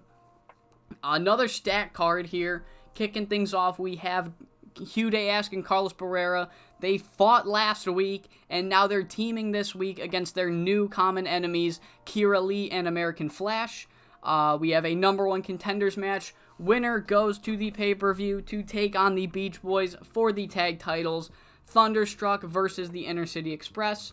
We will have in between the main event and that match a 3v3 with Gangster Nation and Zell Quinn taking on the Wildcats and Luis Montero Jr. And then, of course, in our main event, after talking a lot of shit, Johnny Perez and Frankie Boy Fernandez will fight in a non-title match right here in our main event. I got high hopes for that main event. And yeah, this opener should probably be really good. However, it's not going to go... It is going to go 20 minutes. Okay, this might be a really good opener, too. And we kick things off with a 67. Really good opener. Great performance by everybody. If Hugh Day-Ask just needs to get a little more over, and he'll be right there with the rest of them. With Carlos. Kira Lee's a prodigy, so she's an anomaly. But, yeah, the match goes 20 minutes and 2 seconds. And in a shocker, Kira Lee gets the pinfall victory over Carlos Barrera, proving that she has earned and proven her worth for this Extreme title, as Hugh Day-Ask and American Flash are non-factors in the finish. Match gets a 67, but the two men, Hugh and American Flash, continue to brawl after the match, and they keep going and they keep going until Sean McFly eventually has to run out, break the two up, and let them know that they're going to be fighting at the pay-per-view just to fucking, you know, settle this score once and for all. Yeah, so I did pre-book that. Alright, but 47 for that angle. And then after that, we get a fucking message from Heartbreaker. And he's not in one of his cheaply made suits wearing his cheaply made sunglasses. He's just a dude sitting there, and he's fucking mad. And he essentially, he goes full incel. And he's like, look, I'm sick. I'm sick and tired of people like California Love Machine, the biggest douchebags in the world, walking around just fucking every woman in sight. He is a whore. He is a man whore. He manipulates these women, and they don't know any better, and anyone who sleeps with him is also an asshole. And it's just disgusting that in a society like ours, nice guys like me get left behind. We get left to the dust for douchebags and man whores for like California Love Machine. I'm sick of it. And I'm gonna start doing something about it. Yeah, Heartbreaker's gone off the deep end, guys. 37 rating. It's a real shame. If just one of those poor women just took the bullet for the rest of humanity, we wouldn't have created a monster. But it is what it is. I don't blame any of them for not sleeping with him. Next segment. 54 for the #1 contenders match as the Inner City Express get the victory as Malik Cash works with a fucking injury and still does great for a blown out eardrum. But yeah, the Inner City Express are able to pull it out and get the victory and earn a tag title match at the pay-per-view. Beating the Thunderstruck in 11 minutes and 31 seconds. Jay Becker pins Amy St. James with the rocket launcher after cheating. It doesn't say that for some reason, even though I had it put with a tainted finish. So we'll say that Malik Cash, he starts milking the ear. He's milking the injury he sustained on the last show. And the ref's checking on him, and eventually Amy St. James is clocked in the side of the head with a wooden 2x4. Ellie is pushed off of the apron. And, yeah, so Jay Becker gets the victory after Malik Cash distracts the ref, and then they cheat. And after the match, the Beach Boys, they come out, and they make sure they chase off Ice to prevent them from doing any further damage. They help up Thunderstruck, but as the Inner City Express are leaving, they're doing that architect pose. They're pointing at their forehead like, yeah, we outsmarted you, and essentially they're implying that come the pay-per-view, they're going to be cheating again. So the Beach Boys need to figure out a strategy to beat some cheaters. After that match, we have an interview with Sky Hermosa where she is asked if she will be at ringside for the Extreme Championship match, and she pauses. She's like, well, at ringside, no, but I'm gonna give Kira Lee my full support. It's just, you know, I got a future, and even being at ringside for an Extreme title match, that's just an injury that I don't want to risk. Not, you know, I'm not wrestling. I don't want to risk the injury. So, no, I will not be at ringside for Kira Lee, but I'm not mad at her or anything, if that's what you're trying to get at. I'm just, you know, there's just no need for me to be there, kind of thing. Yeah. Yeah, not need. So, yeah, 40 rated segment there by Sky Hermosa. Following that, we have a pretty decent match that was got a perfect rating, as the team of Luis Montero Jr. and the Wildcats do end up defeating Zell Quinn and Gangster Nation in 13 minutes and 43 seconds. And the finish is Luis Montero Jr. locks in, I don't know, an armbar or something. It doesn't say what he submitted him with. So Luis Montero Jr. makes Waylon Walls tap out, but the second this match ends, Zell Quinn books it. The whole match, he has managed to avoid getting in the ring at the same time as Luis Montero Jr., and the second this match ends, Zell Quinn books it. And Luis sees this, and he goes chasing right after Zell Quinn, right to the back, and that's all we see from them. But after Waylon Walls taps out, he rolls to ringside, right to his guy Bullseye, and Bullseye's like, let's fucking go in there, and let's jump the Wildcats. And Waylon Walls, he stops him. He's like, no, wait, no. Now's not the time. Let's save ourselves. And then they lock to the back. So they show restraint here. They know the significance of this losing team must break up 2 out of 3 falls match, and they show restraint despite never showing it before. So Waylon Walls and Bullseye end this rivalry tonight, end this battle peacefully. We then have a promo by Fox Mask and Mask Cougar where they're like, Fox Mask gets up close to the camera. He's like, Sean, Cliff, do you think we're fucking stupid? Do you think we're stupid? I was your right-hand man for a while, Cliff. You should know that I'm not a fucking idiot. So, we're out here airing our grievances on your dime during your show, explaining that you are trying to hold us down, trying to erase the past, trying to make the past the distant past by making guys like Mask Cougar and people that have been in this company forever, backbones of this roster, making them feel and appear worthless to the fans. And we're airing this all out, and we're trying to get this message across, and then every time we speak and get airtime, you immediately air an angle of, oh, here's this new guy, the next big thing, Tony DeWonderful. Oh, he's just incredible, isn't he? No, he's fucking not. Mask Cougar could do whatever Tony DeWonderful could do 50 times fucking better, and yet you think that Tony DeWonderful's the future. So, at the pay-per-view, there's gonna be a fucking massacre. A fucking massacre from Mask Cougar. Alright? And Tony, if you're listening, and I know you are because you're probably a fucking mark like the rest of these newcomers. If you're listening, Tony, truthfully, from the bottom of our hearts, we do not have a problem with you. We do not have a problem with you. You got roped into this mess through no fault of your own, but we need to make an example out of you. When the pay-per-view comes around, it's not going to be pretty. And Tony, we're sorry, but it's going to be over for you before it even begins.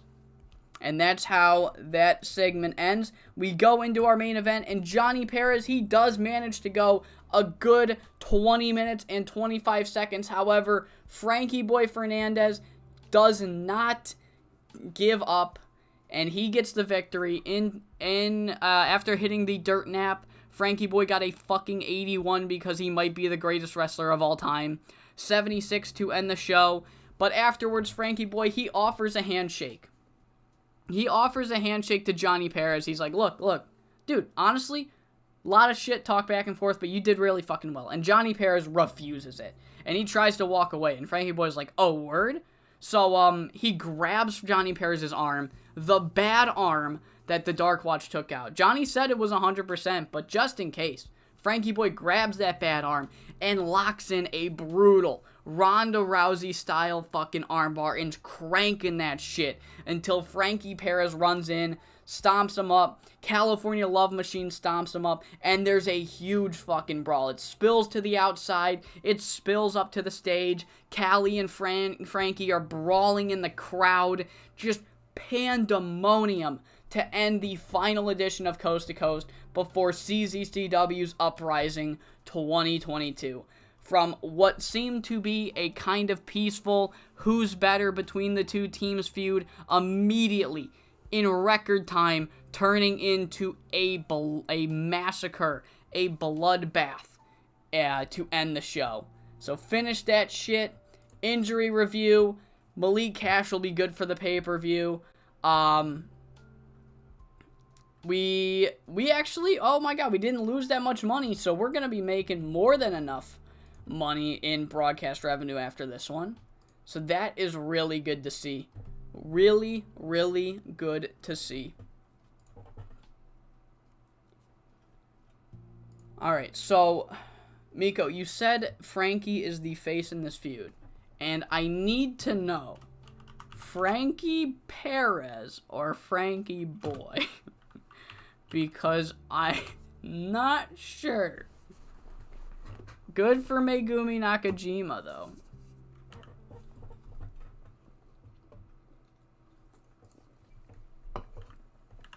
Alright. Shows were awesome. Naturally, they always are. Boathog hired Chuck Casey. I am not delusional, right? He will be, 11 days. Alright. Why there gotta be two Frankies? Why there gotta be 2 Frankies? Not one of them could have been called Francis? Francis? Megumi Nakajima is the greatest. I wish she would do slightly better in the 5 SSW save, but I am still gonna push her. I am still gonna push her like she's giving me Higa numbers. Oh, come on, man. 45, that's fine. Dude, Seth Whitehead starting shit before leaving, that's hilarious.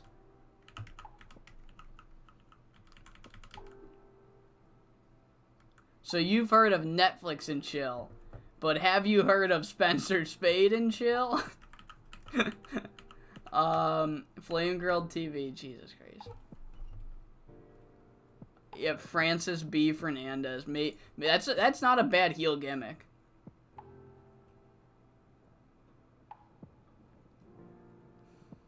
We are very close to Snapdragon Jr. Very close to Snapdragon Jr. I am looking forward to it. I don't know what I'm going to do with him. But, honestly, a team with Foxmask 2 and Snapdragon Jr. sounds like it would feed families for the future of Coastal Zone. Yeah, she's getting old. It's sad. Francis B. Fernandez joins Heartbreaker and becomes the scummiest douchebag. No.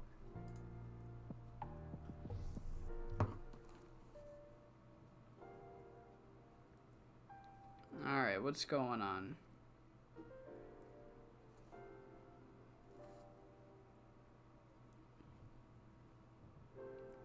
The fucking... Let's go. Bucks win, baby. Bucks win. Alright. Randy Unleashed and Dominic. Ooh, awesome impact. Awesome impact.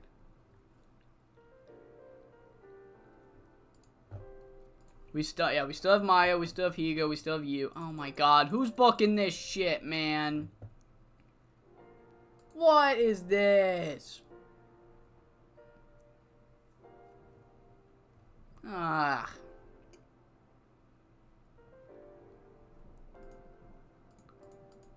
Now I'm in a bad mood.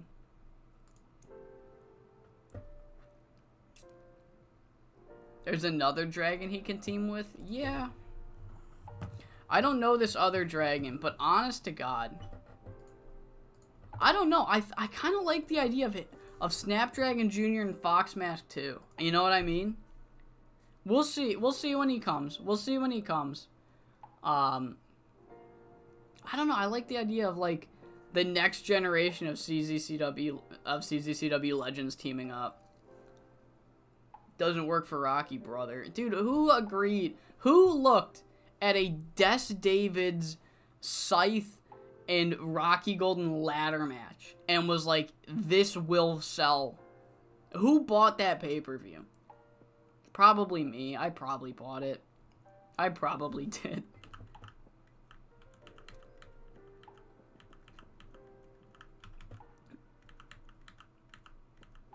Titan Slam.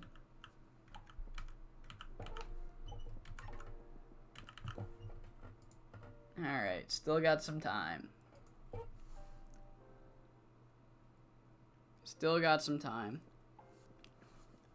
Alt C versus Eric books better? Probably.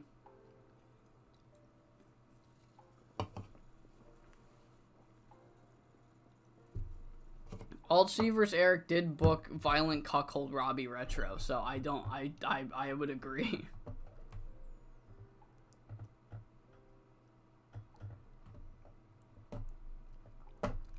I wonder what his booking stats are. His booking skill isn't bad, it's just weird names because I don't like them. Spicy Gary Masala? No fucking way. You're making that one up. Oh my god, you're not. Okay. Oh, WrestleFest. Wrestle Festival 5. 88, let's go. Damn, it feels good to be Canadian. That's a good match. That's also a good match. I liked Wrestle Festival, guys.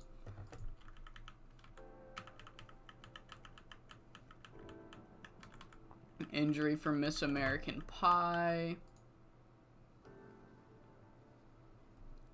Alright. What? What did you see? Oh my fucking god, what?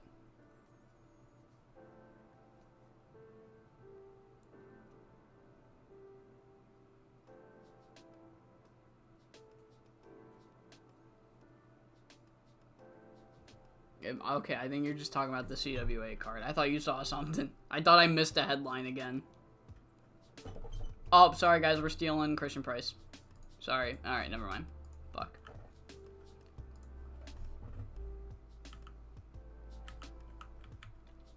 The Curb Your Enthusiasm's a fucking STO. That's despicable.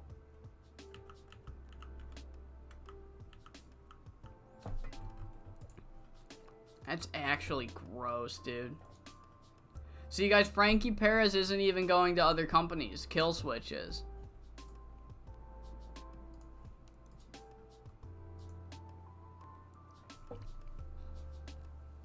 Can Leaf LeBomb cut a promo? I'm not familiar with his game. I genuinely haven't done a proper USPW save since 2013. I tried to do a USPW diary before I was doing YouTube, and I hated the company.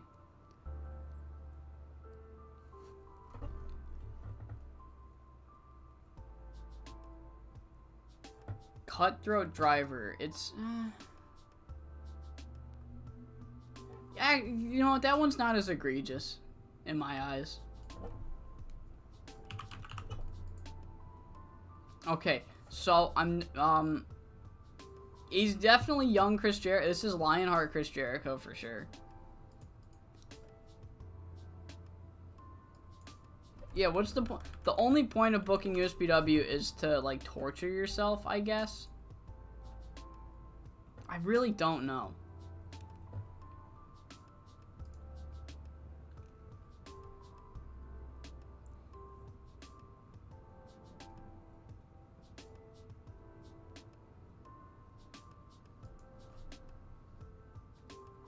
Alright, we gotta run Uprising if we want to make a profit.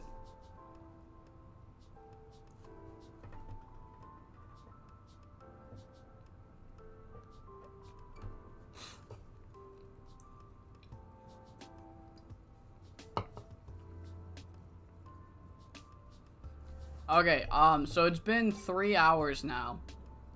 So has anybody that was in the last 5SSW stream, the infamous horrible 64 connection stream, has this stream been significantly better? And if not, is it the same problems? Like, are you guys buffering at all? Holy fuck, Angel of Mercy joined USPW. Please let me know. Because if I fix the problem, then I'm very, very happy.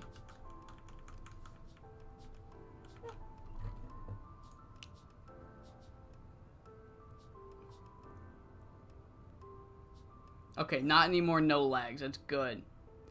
The Delbert the George stream. Notice how he hasn't shown his face one time ever since I've redacted him.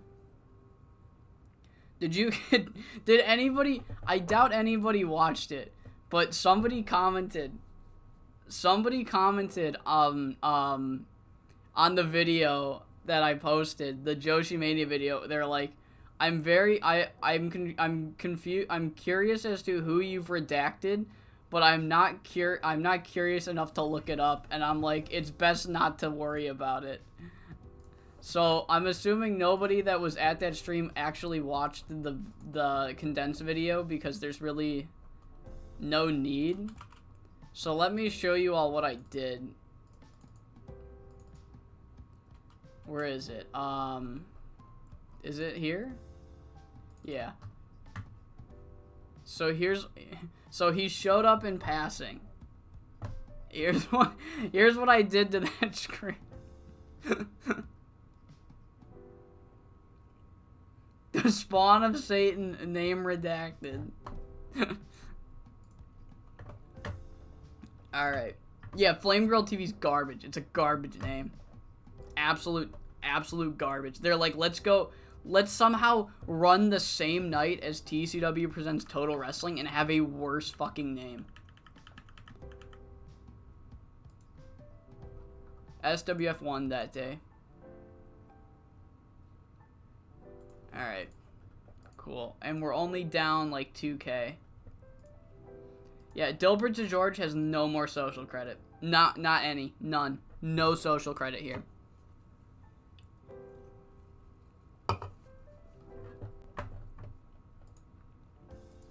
Alright. Let's see.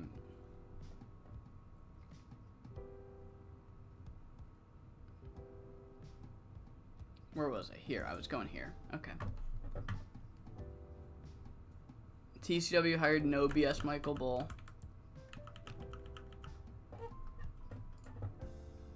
We got 2 days until Uprising. 2 days until Uprising.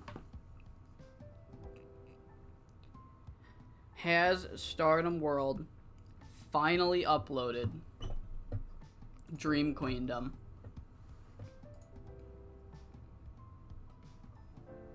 Fucking kill me. Alright, no they have not.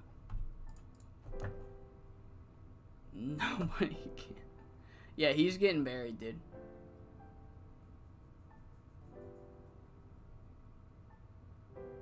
He was a national security threat. Correct. Correct. How did you get Emerald Angel? How did you sign him? We need Dean Daniels, guys. We need Dean Daniels. We fucking need him. We need him. God damn it, TCW. God damn it. Stop. I didn't censor anybody, actually. I don't even know what you guys are talking about. I have no clue what you guys are talking about.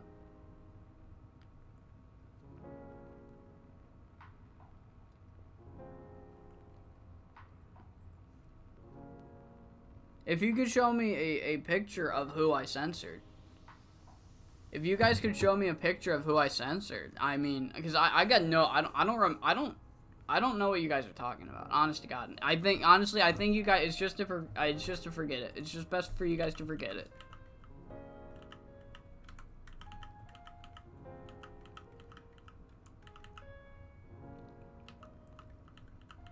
Okay. Oh my God! Don't do that! Don't do that!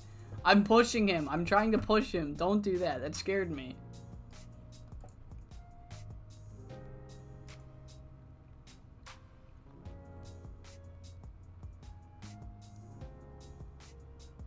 Jay Cord would be insulted being compared to Cody. Man, you guys hate Cody. I've never hated Cody. I was one of the few AEW fans that did not turn on Cody. Was the Codyverse cringe? Yes, but I still really liked him. I didn't think, like, okay, the Agogo feud was dog shit. Let's be honest. The Agogo feud was dog shit.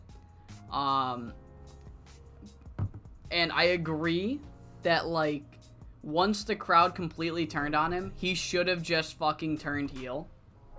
But I never hated Cody. I think it would have been best if he turned heel, but, I was not booing him, and you know, if that makes any sense. Should we let's just run another generic venue. Alright, Wrestle World. Alright, we need some finishes. What do we got? We have an Am-Flash finish, a Cali Love Machine finish, and 2 Big Gambles. I'm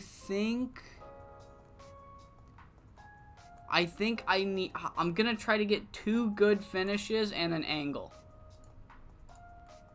Okay, that doesn't help.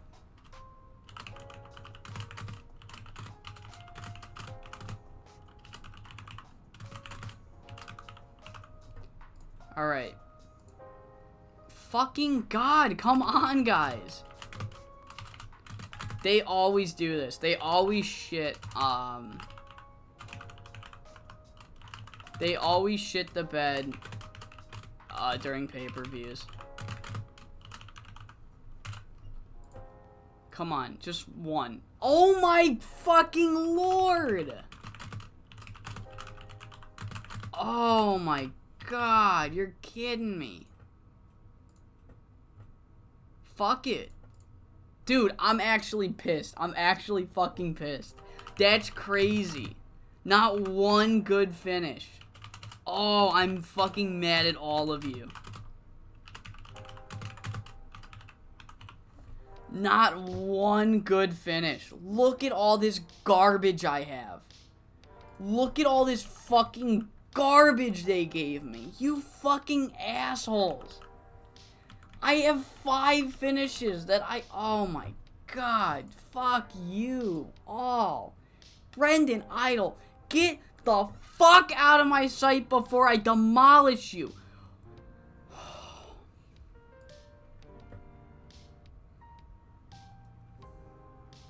Alright. And now everyone's getting fucking heat.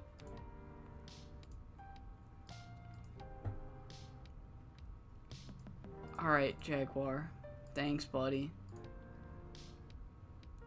Go fuck yourself, Fox Mask. Please go fuck yourself. Okay. What's this character idea you got me, bud? Is it also a gamble? It fucking's risky. I'm not using it.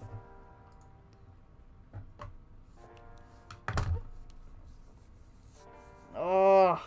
Okay, I don't think SoCal Savages versus Going Coastal needs the finish, but like imagine how good it would have been.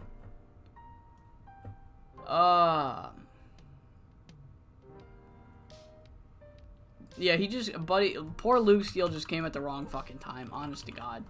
Luke Steele just was at wrong place, wrong time. I like to imagine that I'm fucking screaming. That Sean McFly is screaming at these creative meetings. Like, he's listening to Tigray, and Tigray's like, dude, what if we had this finish where the winner, he like pins him with his left nuts, and Sean's just like, what the fuck are you talking about? And then Luke Steele just knocks on the door like, hey, can I hang out? And I'm like, get the fuck out of here. Oh, man. Oh, well. It is what it is. Let's kick things off with Luis Jr. and Zell Quinn. This match is going to go 15 minutes. Hardcore match. And Luis will finally get his one-on-one comeuppance against Zell Quinn. Going over. Luis, open, scripted, clean. Beating him up. And, yeah, that's the full match. There's no angle afterwards, just good, fun, hardcore match to kick things off. So after that, we have the 2 out of 3 falls. Losing team breaks up. Where are you? There you are. Lucha Libre match. Can I make it? We'll do a...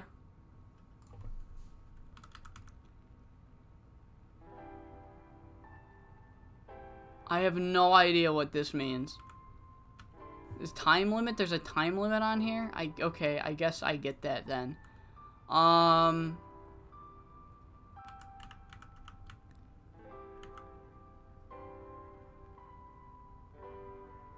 Yeah, we'll do the non-comeback. 2-1 non-comeback. So, in the end, winning this match is Gangster Nation. They get the first fall via roll-up, then lose the second fall, and win it in the end. Bullseye pins El Jaguar, and that means the Wildcats, one of the longest active tag teams in CZCW history, is now gone and not allowed to team up in the company anymore. How long is this one going? 18 minutes? How much? Yeah, slow build, clean finish. Yeah, Bullseye and Waylon Walls have officially broken up the Wildcats for good. And, after the match, 2 out of 3 falls. Wildcats talk to the fans. So essentially, it's just a quick post-match promo where they're like, look, this is, honest to God, we didn't think we'd ever break up. But now that we have, we just wanted to we want to take a quick moment to just thank everyone in the crowd, everyone watching at home that supported us and supported us as a team. It was one hell of a fucking run. And neither of us really know where to go from here, but we're gonna figure it out. And then they both leave, but exiting in separate ways. They took a gamble to end Gangster Nation forever, and it ended up ending their team forever. So, shit, who knows where they go from here. Character development, scripted, 2 minutes, book segment. Then we have the Extreme Championship match, Carlos Barrera versus Kira Lee. This one's going to go 15 minutes. Why did I pre-book a match? This one's going 15 minutes. And in the end, Carlos will retain. He is doing way too fucking good right now. Even though Kira Lee's also doing really good, Carlos Barrera is doing way too good for me to want to take the belt off of him right now. So he will retain. Scripted, slow build, clean finish. Carlos goes over. And yeah, up next, Masked Cougar versus Tony the Wonderful. I'm going to try to let this one go 20 minutes. It might not be able to. But yeah, Tony the Wonderful, unlike the first match. So the first match we did with him were like, get your shit in. You got 9 minutes, just fucking make it a spot fest. This one is the opposite. It's like, yeah, get your shit in, do a couple of cool spots, but the goal is to make it look like you're going toe-to-toe with Masked Cougar. You're still the top guy, but tonight Masked Cougar's better, but prove your worth in this match. So, 20 minutes. Tony the Wonderful will take the fall. Open script, slow build, clean. Book segment, is he being used too much? Oh, shit. Alright. It's gonna have to do. Actually, let's make this the 15 minute and make this the 20 minute. What if we did that? He's still being used too much, but honestly, fucking cry about it, dude. So yeah, after the match, Masked Cougar still wins. Hard-fought 15-minute victory for Masked Cougar. He still wins. Cougar's about to, he's like looking to leave. Fox Mask jumps on the apron. He whispers something in his ear. And then Masked Cougar, he kind of like hulks up a little bit. He looks fucking pissed. And he tenses all up. He goes right to Tony the Wonderful. He continues to pound on him. He eventually gets him on the apron, stands him up, and hits a fucking package pile driver to the floor from the apron. So Masked Cougar does not let up on Tony D. So 2 minutes. Masked Cougar, attacker. Tony the Wonderful, victim. Fox Mask, working the crowd. Scripted, 2 minutes. Generic, save details, book segment. That'll go here. Alright. Up next, so after the Extreme title match, we will go straight into the Coastal Zone tag title match. Inner City Express versus the Beach Boys. This one's gonna go 17 minutes. 17 minutes. Chet Chavez. We'll do Simon Waves. Simon Waves gets the victory. Inner City Express are not able to pull it off. Jay Becker can take the fall. Open, slow build, clean. Beach Boys retain the belts here. Yeah. Nothing to really say. after that, except for the fact that now that the Gangster Nation have ridded themselves of the Wildcats, they jump, Gangster Nation returns. After ridding themselves of the Wildcats, Gangster Nation now fully put their sights set on the tag team titles by taking out the Beach Boys. So where the fuck? What am I doing? What am I doing? Quick ad. That's right. All right. Right? 2 minutes. 2 minutes in the ring. Beat down. Not Malik Cash. Bullseye. Waylon Walls. Chet Chavez and Simon Waves. Yes. This will be foreshadowing, I guess. Save details scripted just in case. Alright. We then have our semi-main. Hugh Day-Ask versus American Flash. It's going to go 23 minutes. American Flash gets the victory. Really fun match here. Open called, slow build. I think called, yeah, open called. Slow build, clean finish. We can use the American Flash likely to succeed finish here. And then afterwards, we're going to have a promo where Flash is called out by a mystery man. So he looks at the Tron or whatever fucking form of a Tron that we have here in Coastal Zone, and a man like all shadowed, kind of like how the TF2 guys were looking during the interviews in Meet the Spy. His voice is distorted and he's like, American Flash, your time in CZCW is running to an end. Because when I make my first appearance in CZCW, it will be the end of you. You better watch your fucking back, because this is my company now. So yeah, who knows? Who knows who that could be? 2 minutes, American Flash, working the crowd, scripted, TEs, save details. And then our main event, SoCal Savages versus Going Coastal. Main event, and in a shocker, after 22 minutes, it is the SoCal Savages going over after Frankie Boy Fernandez pins California Love Machine. No, pins Frankie Boy Fernandez. Frankie Perez pins Frankie Boy Fernandez after 22 minutes because during the finish of the match, California Love Machine is jumped by Heartbreaker. Heartbreaker costs Going Coastal this match here. Frankie Boy gets the victory. Frankie Perez gets the victory. And yeah, we end the show with Frankie and Frankie P and Frankie B. Frankie P and Frankie B stare down.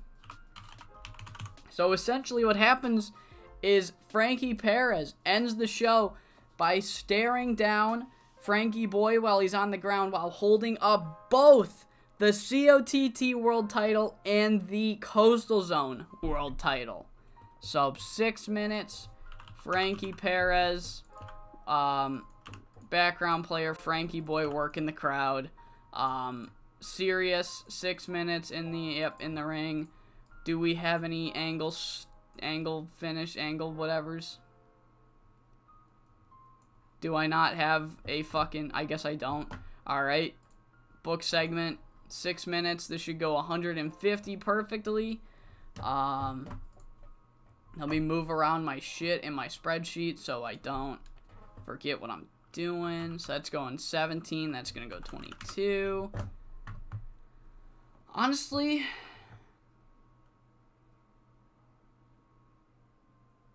yeah, let's move the Kira Carlos Barrera match down to the third match on the card. I'm very confident in that match to do really well. I really am. So yeah, let me move this stuff around.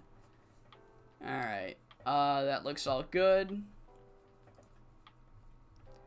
Alright, I am excited. Do we have anything I want to work with? The only thing I could use, but California Love Machine's not winning. Everything else I've got fucking gambled. That was annoying as shit. Oh well, let's get into this pay-per-view.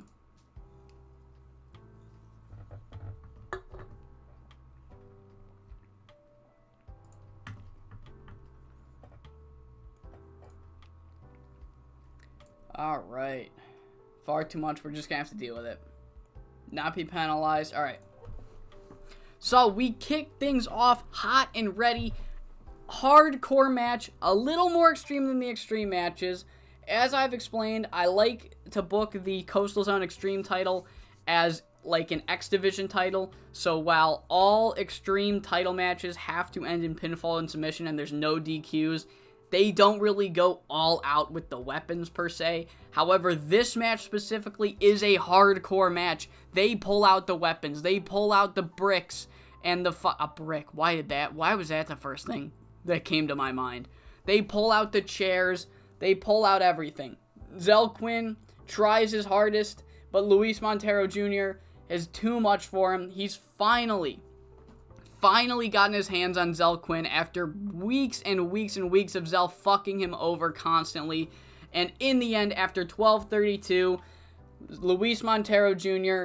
makes Zell Quinn tap out. We'll say he fucking hits him with a crossface, and he does the kendo stick in Zell Quinn's mouth to make him tap out. Really fun way to open the show. Match got a 46. Luis did pretty well. Zell Quinn's still developing. So yeah, great way to kick things off.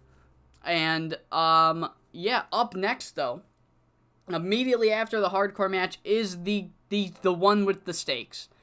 Some of the highest stakes that we have seen in this series so far, as it will be a Lucha Libre style tag match. The Wildcats versus Gangster Nation, 2 out of 3 falls match. Losing team must break up, and they're never, ever allowed to team up again in Coastal Zone unless the winning team allows them to reunite. And the match gets off to a fun start. It's a fast-paced, high-speed match to kick things off. And we'll say Tigre Salvaje Jr., he goes for a springboard, but he does one of those where he's not looking where he's landing. And Waylon Walls is able to quickly spin that into an O'Connor roll, pulls up the tights, 1, 2, 3, quickly, let's say in like 6 minutes, gets the first fall, steals the first fall in the match. Waylon Walls gets it. And then they continue to keep going, and they keep going. Eventually, miscommunication. Their timing was slightly off. Gangster Nation's timing was slightly off. They go for their finisher. El Jaguar's able to break it up. Tigre Salvaje Jr. runs in, throws out Waylon Walls. El Jaguar hits Bullseye with his finisher. 1, 2, 3, we're all tied up 1-1. It all comes down to this last fall, and this is where the Gangster Nation, they lock in. Remember a couple shows ago when I think it was 2 episodes ago on Coast to Coast, where Waylon Walls, he had a singles match against a jobber. It was like Juliet or someone, Cillian Catsby, where he just had this, both men, Bullseye at ringside and Waylon Walls, they had this extra aggression about them. And once this match got tied up, it was brought back. They come in, and there's just nothing that the Wildcats can do. And after 14 minutes and 41 seconds, Gangster Nation hits the Sidewinder on El Jaguar and gets the victory. 2 falls to 1 in a surprise. Gangster Nation has defeated the Wildcats, meaning the Wildcats are broken up and they are no longer allowed to team up ever again in Coastal Zone. Again, I'm adding the in Coastal Zone because I can't control what the AI does. There's a really good chance that CILL or EILL or whatever, they'll reunite that. It doesn't matter. All that matters to us is what's happening in Coastal Zone, and they're never allowed to tag again. So let's return to the booking screen and make this team an inactive unit. 5-time CILL World Tag Champs. 2-time Coastal Zone Tag Champs. One of the last COT Tag Champs. And now it's all over. And there's a quick 2-minute promo afterwards. But I'm going out there. I'm telling him, like, look, dude, this is the last time you're teaming up in my company. Just go out there and just talk to the fans. And it's essentially like a look. We didn't plan for this tag team to ever end. But we're both extremely talented guys. I'm extremely talented. Tigre's extremely talented. We can figure this out solo. And it's going to be tough. And I don't know what we're going to be able to accomplish without each other, honestly. But from the bottom of our hearts, we want to just thank every fan in California, every fan watching us from their homes that supported us. Thank you all. And let's make some magic in a different kind of way now, Tigre. How do you say? And just kind of like a wholesome moment, a wholesome goodbye for one of the greatest teams in Coastal Zone history. Afterwards, we have our Masked Cougar versus Tony Day Wonderful match. This was too short for an important match, but I'm not putting Tony Day Wonderful in a 20-minute match. I tried to. Didn't work. But yeah, so essentially the story of this match, and during the Tony Day Wonderful re-debut, the whole point was like, hey, it's a quick match. Tony, get your shit in. Do some fun stuff, get the fans to say wow, and then, yeah, that's how we're going to sell it. This one is kind of the exact opposite. Yeah, Tony, still do some cool stuff. However, the whole point in this match is you need to go toe-to-toe with Masked Cougar. You need to prove that you are as good of a competitor as Masked Cougar.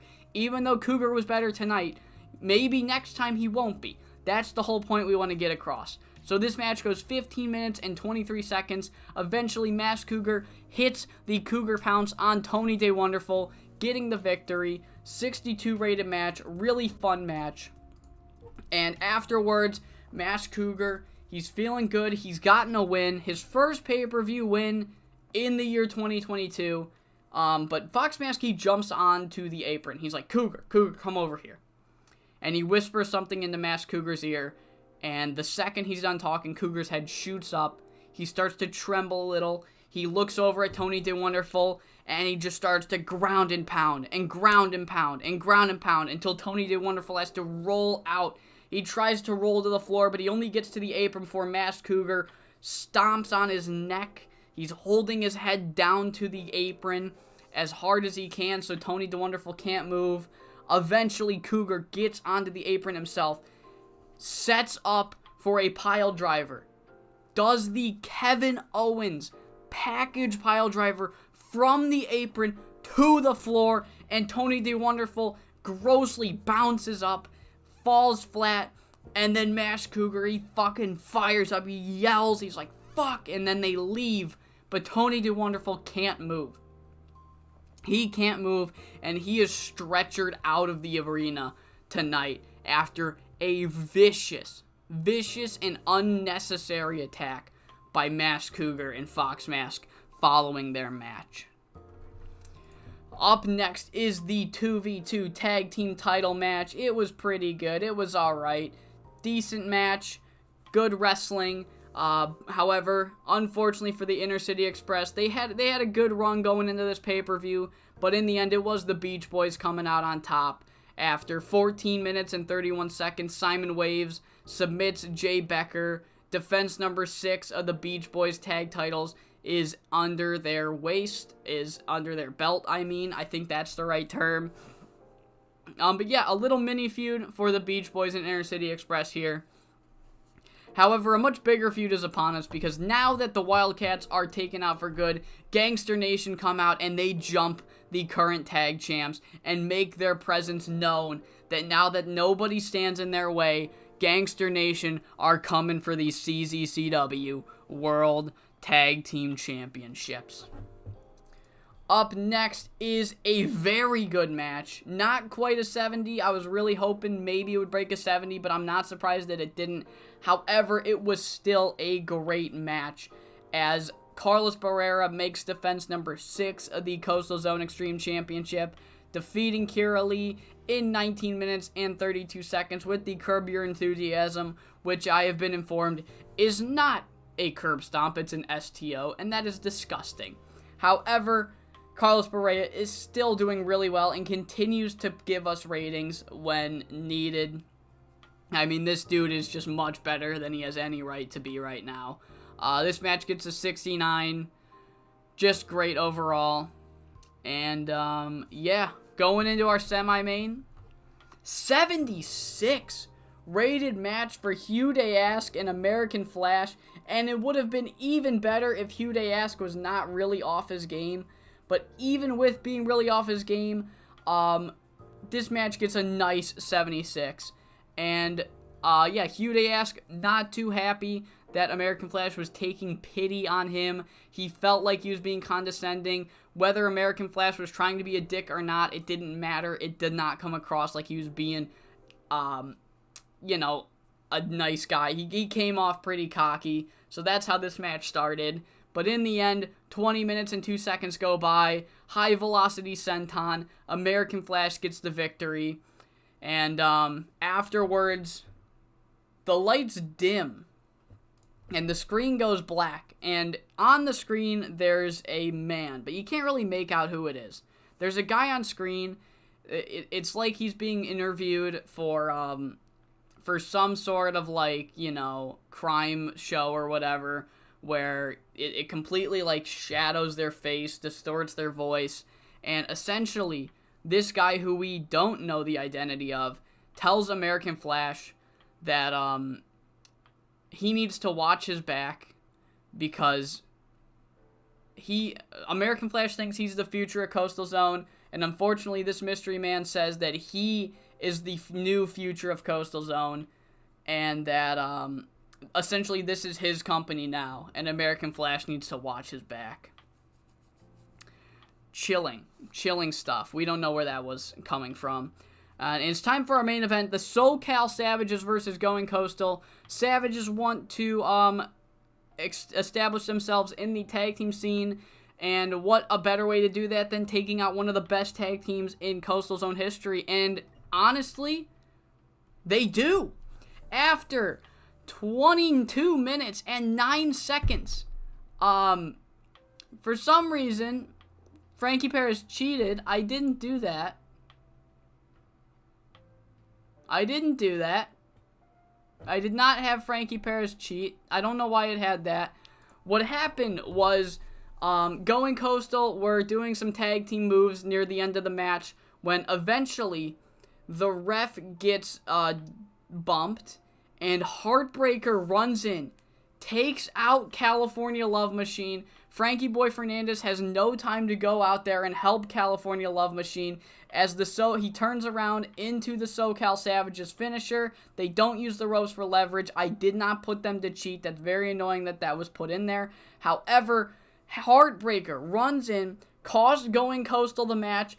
The SoCal Savages get the victory. Frankie Perez pins Frankie Boy Fernandez to get the victory in this 72 rated match. And the closing shot of Coastal Zone Championship Wrestling's Uprising 2022 pay-per-view, we see Frankie Perez holding up high the COTT Heavyweight Championship in one hand and the Coastal Zone Championship in the other hand, making the message clear that Frankie P wants to take Frankie B's Coastal Zone title. And that's how we finished the show. Not a great show. None of these angles really hit.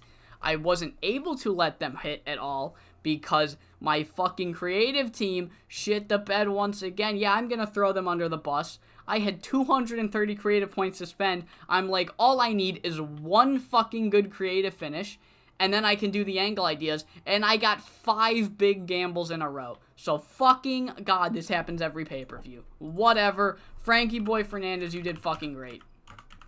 You did incredible. Honest to God, you did incredible. Who else did good? American Flash did pretty well. And honestly, I want to give Carlos Barrera a great performance because he has been doing very well for us recently. We made $38,000 this show, and we gained an extra pop in the Southwest. So before I end this episode, I would like to see how close we are to rising to medium. So just give it a second. There's Swipe Romero. Swipe's pretty good. He's not pretty good, but he's got potential. I could see myself possibly pushing him in the future if he gets slightly better. Anything in the news going on? Show was awesome. It always is, guys. Like, what are we doing here? We always know it's awesome. Tony the Wonderful's going to Sideshow for a little bit. Honestly, that's actually perfect. We wrote him off so he can fucking go to Sideshow for a month. Malik Cash got injured. He's upset. Whatever. What was I doing? Here. So, yeah, we're still 12 points away. We're still 12 points away, and we have how much time? How much time? We have just over 2 years. So we're probably going to hit medium before then. So we've got nothing to worry about. Yeah, I'm going to call that one here. I really hope you all enjoyed this edition. I felt like the full build to Uprising was really fun. And I very much enjoyed, and I'm very proud of what I have accomplished in this save so far. So I hope you all enjoyed this episode of the push for relevancy, and I hope you all come back for episode number, what are we at? Number 8. Alright.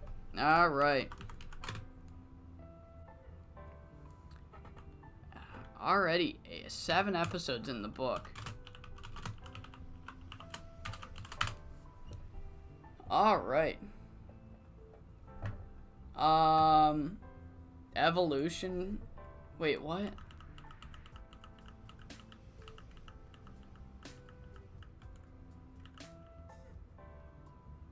Oh, okay. You're talking about Swipe Romero. Oh, man, good episode. Good episodes. So, yeah.